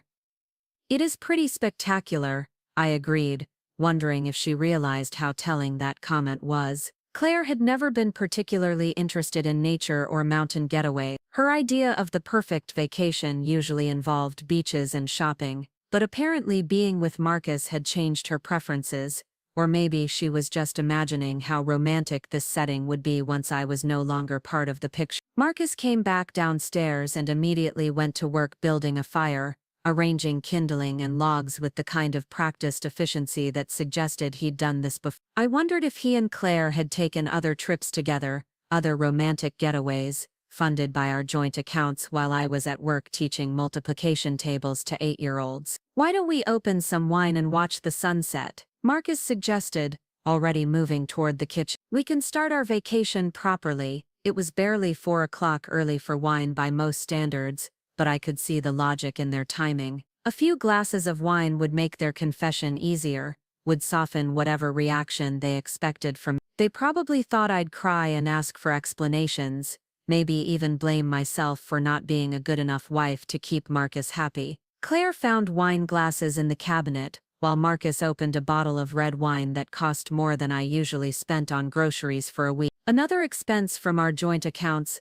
another piece of evidence for the divorce proceedings. They were literally making me pay for my own humiliation. We settled around the fireplace with our wine, and for a few minutes, it almost felt like the family vacation I'd originally thought we were taking. Marcus told stories about difficult customers at the shop, and Claire described some of the insurance claims she'd processed recently. Normal conversation, the kind we'd been having for months while they secretly planned my destruction. But I could feel the tension underneath their casual chatter. Marcus kept checking his watch, and Claire seemed to be waiting for some kind of signal. They had a timeline for their confession, probably planned down to the minute. Maybe they wanted to wait for sunset, or for us to finish the wine, or for some other romantic moment that would make their betrayal feel like a love story instead of a crime. "This is so peaceful," Claire said, curling up on the couch with her wine. "No work stress, no city noise, just us in the mountains." "It's perfect," Marcus agreed,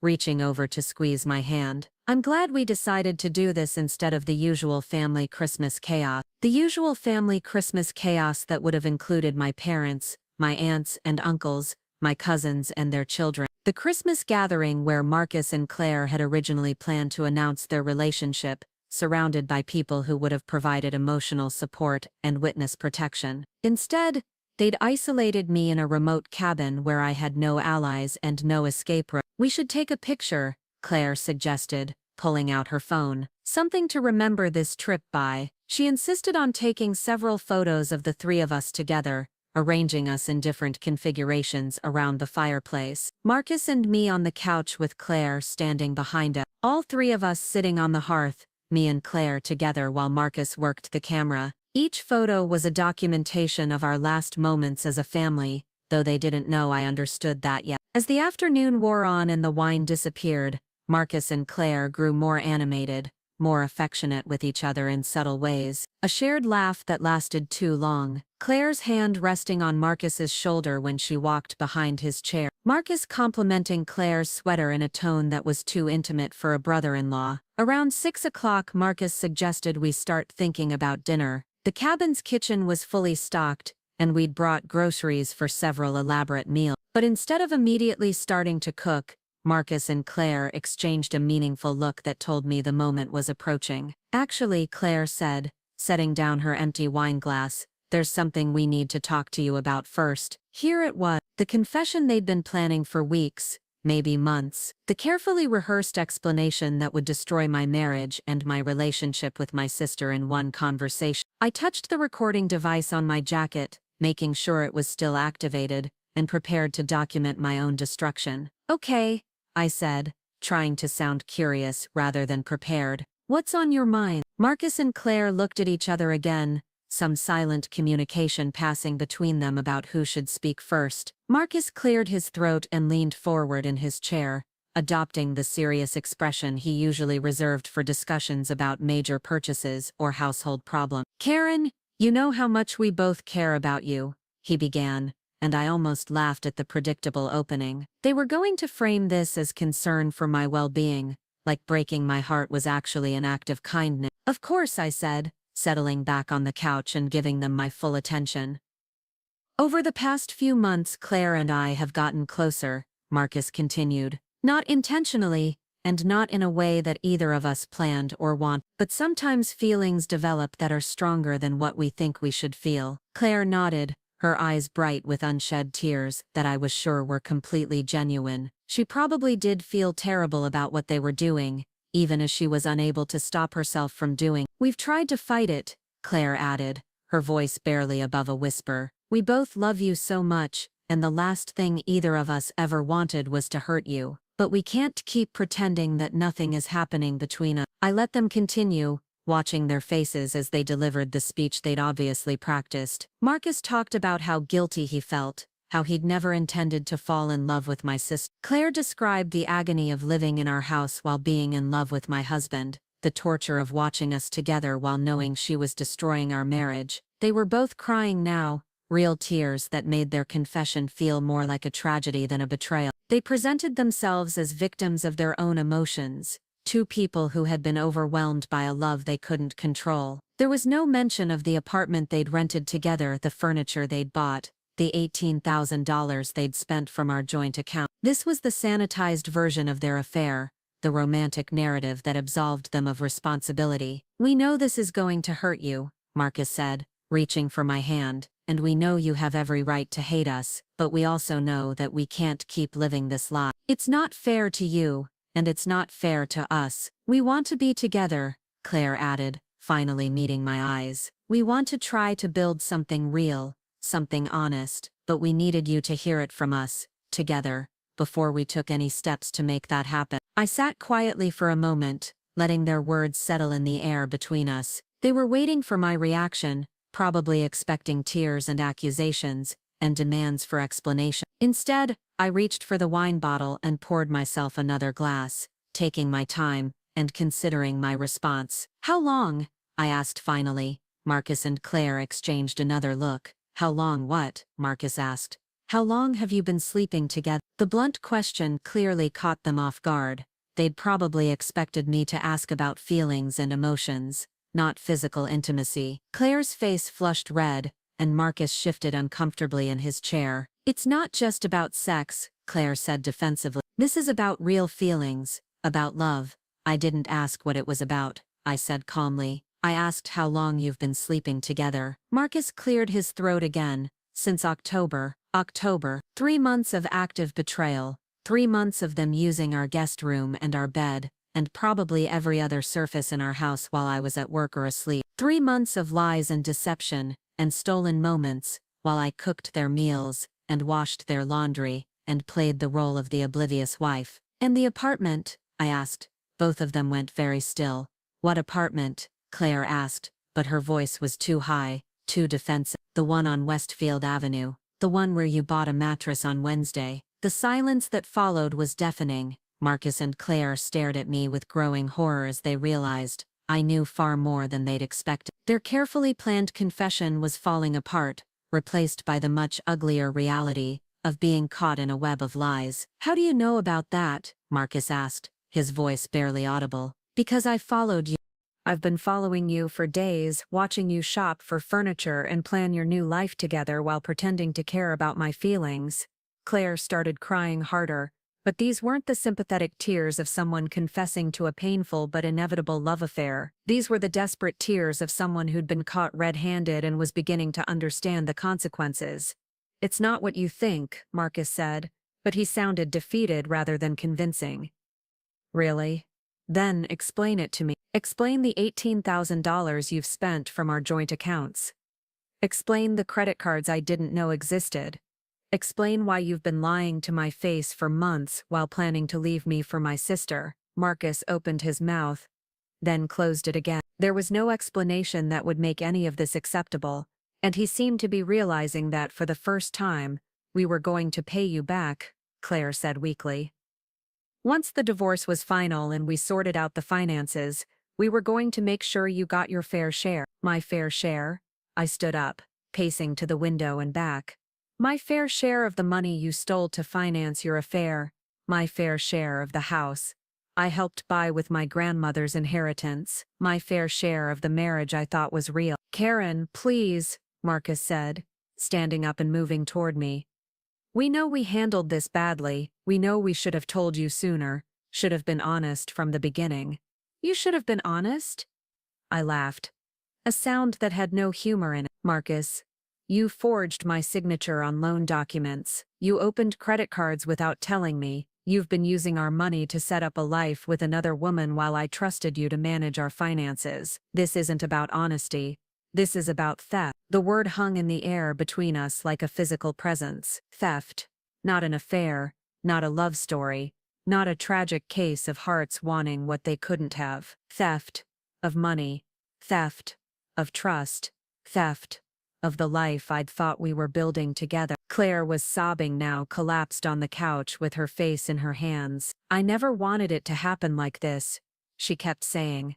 "I never wanted to hurt you like this." "But you did want to hurt me," I said, walking over to stand in front of her. "Maybe not in this specific way, but you wanted my husband and you were willing to do whatever it took to get him, including stealing from me, lying to me, and planning to humiliate me at Christmas dinner." "We weren't going to humiliate you," Marcus protested. "We were going to tell everyone that we'd grown apart, that the divorce was mutual. After spending months using my money to furnish your love nest, after letting me cook your meals and wash your clothes while you planned my replacement. That's not mutual, Marcus. That's exploitation." I walked back to the kitchen and poured myself another glass of wine, taking my time and letting them sit with the weight of what I'd just revealed. They'd thought they were in control of this conversation, but I just demonstrated that I knew everything they thought they'd hidden from me. "What do you want?"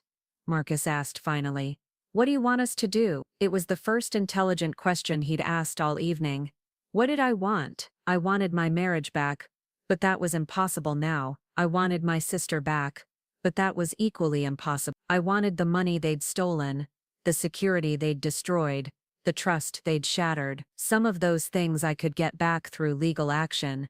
Others were gone forever. "I want you to understand that this isn't a romantic love story," I said. "This is a crime. You've committed fraud, theft, and adultery. You've used marital assets to finance an extramarital relationship. You've violated my trust, my financial security, and my basic human dignity." Claire looked up at me with red, swollen eyes. "Does that mean you're going to press charges?" "It means I'm going to divorce your boyfriend and sue both of you for every penny you've stolen from me. It means," I'm going to make sure everyone knows exactly what kind of people you really are. Marcus sat down heavily in his chair, finally beginning to understand the scope of the disaster they'd created. Karen, we can work this out. We don't need lawyers and lawsuits.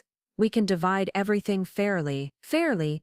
I set down my wine glass and stared at him. You mean the way you fairly included me in your decision to spend $18,000 on your girlfriend? The way you fairly consulted me before renting an apartment for your new life together? We'll pay it back, he said desperately. Every penny. We'll sell the apartment, return the furniture, cancel the lease, whatever it takes to make this right. It's too late for that, I said. You made your choices, and now you get to live with the consequences. The next few hours passed in a blur of accusations, explanations, and desperate bargaining. Marcus and Claire alternated between trying to justify their actions and begging for forgiveness, but nothing they said could undo the months of deception and betrayal. They tried to convince me that their love was real, that it wasn't just about sex or excitement, or the thrill of doing something forbidden. They claimed they'd tried to resist their feelings, that they'd genuinely struggled with the morality of what they were doing. Marcus even suggested that our marriage had been in trouble long before Claire moved in, that this affair was a symptom of deeper problems rather than the cause of them. But every explanation they offered just made their betrayal feel more calculated, more deliberate. They'd had months to consider the consequences of their actions, months to find honest ways to address whatever problems existed in our marriage. Instead, they'd chosen deception and theft, using my trust and my money to finance their romantic fantasy. Around 10 o'clock, Claire announced that she was going to bed. Unable to handle any more confrontation, she climbed the stairs to one of the guest bedrooms, leaving Marcus and me alone by the dying fire. I know you hate me right now, Marcus said, staring into the flame, and I know I deserve it. But I need you to understand that I never meant for any of this to happen. What did you think would happen when you started sleeping with my sister? I asked.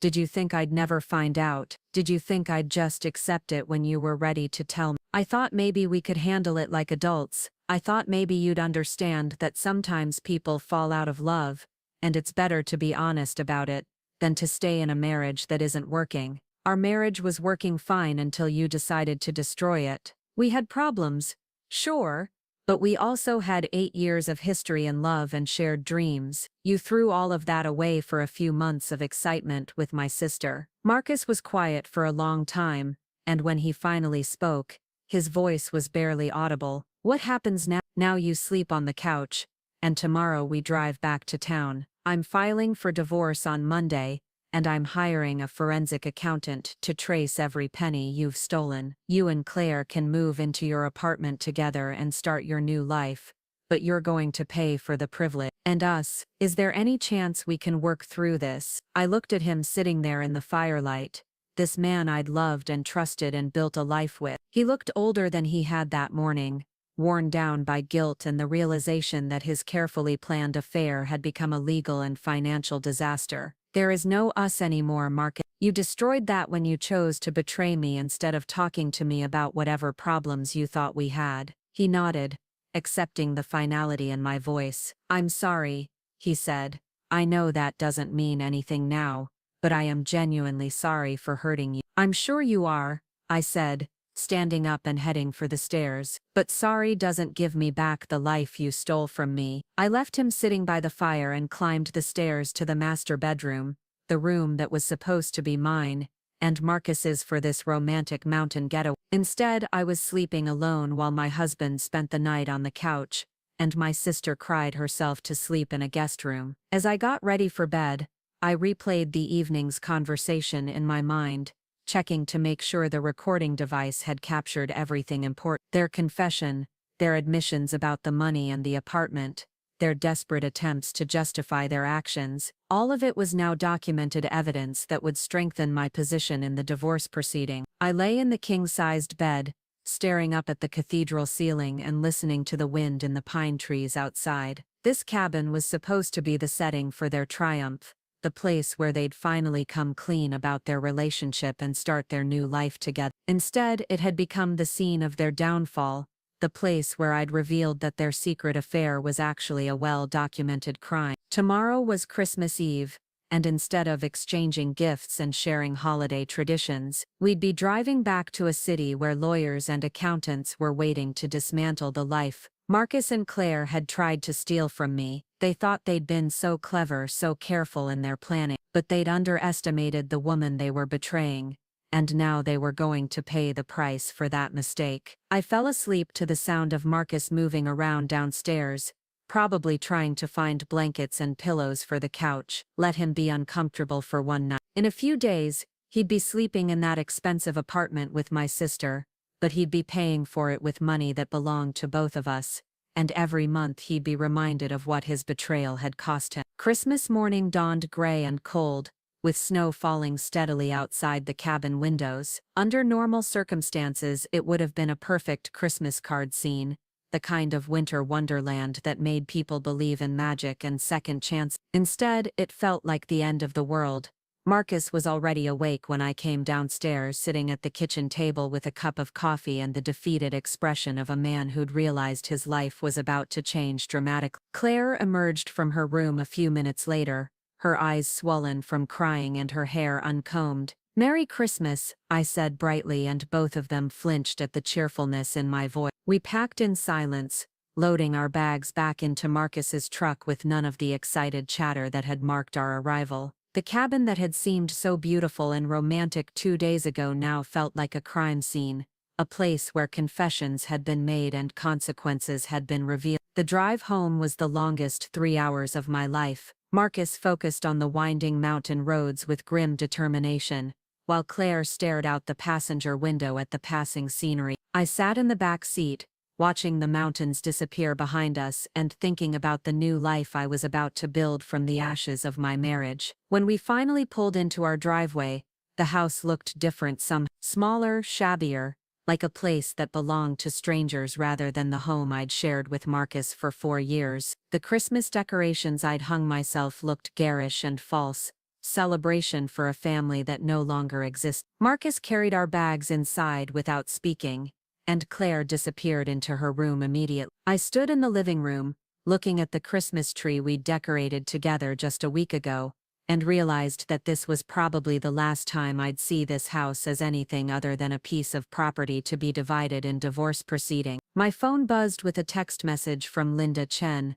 "Hope your Christmas was revealing. Call me when you're ready to proceed." I smiled for the first time in days. Christmas had indeed been revealing, in ways that Marcus and Claire could never have anticipated. They'd thought they were finally coming clean about their relationship, but they'd actually provided me with everything I needed to destroy them in court. I walked upstairs to pack the belongings I'd need for the next phase of my life, leaving Marcus and Claire to figure out how to explain to their families why Christmas had been canceled and why I was suddenly moving out of my own house. They'd wanted honesty. They were about to get more honesty than they'd bargained for. Starting tomorrow, the whole world would know exactly what kind of people they really were. Monday morning arrived with the crisp efficiency of a business day, and I was ready. While Marcus dragged himself to work and Claire called in sick to her insurance job, I was sitting in Patricia Williams' office at 9 sharp, armed with recordings, photographs, and a determination that surprised even me. "This is extraordinary evidence,"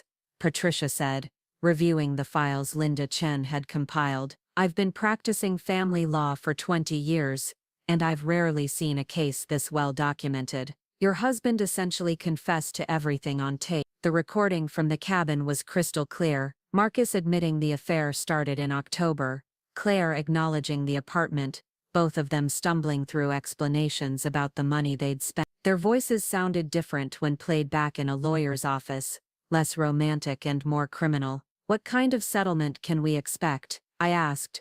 "Given the evidence of adultery and financial misconduct, I'm confident we can secure a very favorable division of assets. The house, the retirement accounts, even reimbursement for the money spent on the affair. Your husband may try to negotiate, but his position is essentially indefensible." Patricia explained the timeline for filing papers, serving Marcus with divorce documents, and beginning the discovery process. She recommended moving quickly before Marcus and Claire had time to hide assets or coordinate their legal strategy. I want to file today, I said, and I want them served tomorrow. That's aggressive, but given their behavior, probably why. They've already proven they can't be trusted to act in good faith. By noon, the divorce papers were filed with the court. By 2 o'clock, a process server was on his way to Marcus's shop with official documentation that would end our marriage and begin the legal battle for our asset. I spent the afternoon opening my own bank account, changing passwords on shared accounts, and consulting with a realtor about listing the house. Marcus came home that evening, looking like he'd been hit by a truck. The process server had found him at work, handing him the divorce papers in front of his colleagues and customers. Whatever sympathy he might have expected from his coworkers had evaporated when they learned he was being divorced for adultery with his wife's sister. "We need to talk," he said, finding me in the kitchen where I was calmly preparing dinner for one. "No, we don't. We need to communicate through our attorneys from now on. Karen, please, don't make this uglier than it has to be." I turned to face him, taking in his rumpled work clothes and defeated expression. "I didn't make this ugly, Marcus. You did that when you decided to steal from me to fund your affair with my sister." Claire appeared in the doorway, looking pale and frightened. She'd obviously been crying, and her hands shook as she clutched a tissue. "I'm moving out," she announced. "Tonight. I can't stay here anymore." "Good," I said. "Your boyfriend can help you move your things to the apartment you've already rented together." The next few hours were a blur of boxes, accusations, and desperate attempts at negotiation. Marcus tried repeatedly to convince me to settle privately, to avoid the publicity and expense of a contentious divorce. Claire alternated between apologizing and defending their relationship, as if the sincerity of their feelings could somehow justify the months of deception. "We'll pay back every penny," Marcus promised as he loaded Claire's belongings into his truck. "You don't need to destroy us financially over this. You destroyed yourselves financially," I replied. "I'm just making sure you face the consequence." They left together that night, driving away from the house we'd all shared toward their new life in the apartment they'd furnished with my money. I watched from the living room window as their taillights disappeared down our street, then poured myself a glass of wine and called Jessica. "It's over," I told her. "They're gone. The papers are filed, and in 6 months I'll be officially divorced." "How do you feel?" I considered the question, sitting alone in my living room, surrounded by the remnants of Christmas decorations and the echoes of 8 years of marriage. "Free," I said finally. "For the first time in months, maybe years, I feel completely free." The divorce proceedings moved swiftly, helped by the overwhelming evidence of Marcus's financial misconduct and adultery. His attorney tried various strategies, claiming the affair was brief and meaningless, suggesting that I was vindictive and unreasonable, arguing that the money spent on Claire was minimal and would be repaid. None of it worked. The recordings, photographs, and financial records painted a clear picture of systematic deception and theft. Marcus had used marital assets to establish a second household with another woman, all while lying to his wife about their financial situation. In February, we reached a settlement that gave me 70% of our marital assets, including the house, most of the retirement savings, and reimbursement for the money spent on the affair. Marcus would keep his business and his truck, but he'd be paying alimony for 3 years and covering all of my legal fees. "Your ex-husband is not happy with these terms," Patricia informed me after the final negotiation session. "His attorney says he feels like he's being punished for falling in love." "He's not being punished for falling in love," I said. "He's being punished for theft, fraud, and adultery. There's a difference." The house sold in March to a young couple expecting their first child. They loved the garden I'd planted and the kitchen where I'd cooked thousands of meals for a husband who was planning to leave me. I signed the papers without sentimentality, using the proceeds to buy a small condo near downtown and invest the remainder in accounts that only I could access. Claire tried to contact me several times during those months, sending texts and leaving voicemails that I never answered. She wanted to explain, to apologize, to somehow repair the relationship we'd once shared. But there was nothing to repair. She'd made her choice when she decided my husband was worth more than my trust. I heard through mutual acquaintances that their relationship didn't survive the financial and legal pressures of the divorce. Marcus blamed Claire for encouraging the affair, while Claire blamed Marcus for mismanaging the money and getting them caught. By spring they were fighting constantly about money, both of them struggling with the debt and legal fees their betrayal had generated. They broke up in May, less than 6 months after their romantic Christmas confession. Claire moved back in with our parents, claiming she needed time to figure out her life. Marcus started dating a woman from his bowling league, apparently having learned nothing about the importance of honesty in relationships. I learned all of this through Jessica, who maintained friendships with people in their social circle. I listened to the updates with the detached interest of someone following a soap opera rather than the wreckage of relationships that had once been central to my life. By summer I had settled into a routine that felt entirely my own. I taught summer school to earn extra money,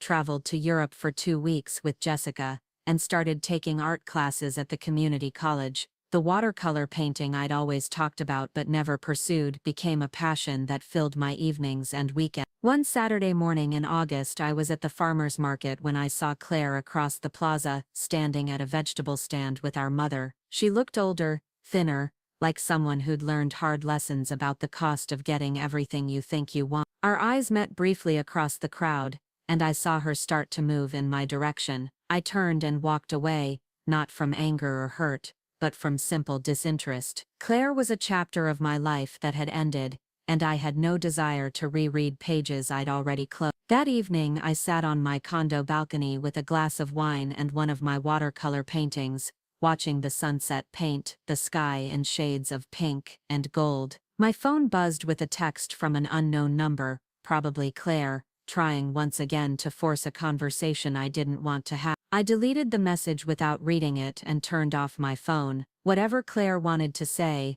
whatever explanation or apology she thought might bridge the gap between us, I wasn't interested. She'd had her chance to be my sister, and she'd chosen to be my betrayer instead. The next morning I woke up in my sunny bedroom, made coffee in my quiet kitchen, and planned a day that belonged entirely to me. No husband to accommodate, no sister to worry about, no marriage to maintain through sheer force of will and willful blindness. Jessica called around noon, laughing about something she'd seen at the mall. "Guess who I ran into at Victoria's Secret," she said. "Your ex-husband, buying lingerie for his new girlfriend. Same size small, same red lace. Apparently he has a I laughed, genuinely amused by the circular nature of Marcus's romantic life. Some people never learn.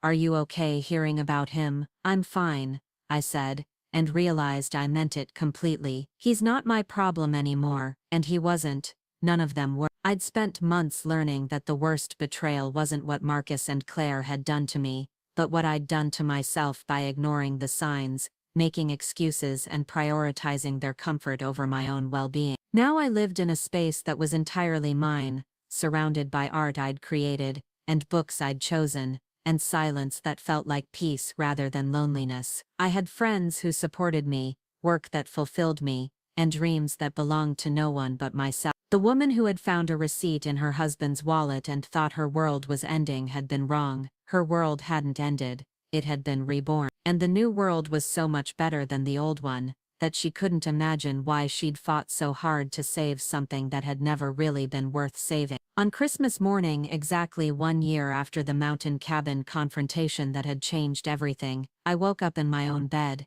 in my own home, and felt grateful for every choice that had led me to this moment of perfect, peaceful solitude. I made coffee, opened a few gifts from friends, and spent the morning painting a winter landscape that looked nothing like the mountains where my marriage had finally died. This painting was full of light and possibility, a scene where spring was just beginning to emerge from winter's grip. Later I would drive to Jessica's house for dinner with friends, who had become my chosen family. We would laugh and share stories and toast to another year of growth and independence. But for now I sat in my sunny living room, surrounded by the life I'd built from the ashes of betrayal, and marveled at how beautiful freedom could be. Marcus and Claire had thought they were taking everything from me, when they stole my marriage and my money, and my trust. Instead, they'd given me the greatest gift imaginable, the chance to discover who I really was when I stopped trying to be who everyone else needed me to be. And who I really was, it turned out, was magnificent. Up next, You've got 2 more standout stories right on your screen. If this one hit the mark, you won't want to pass these up, just click and check them out.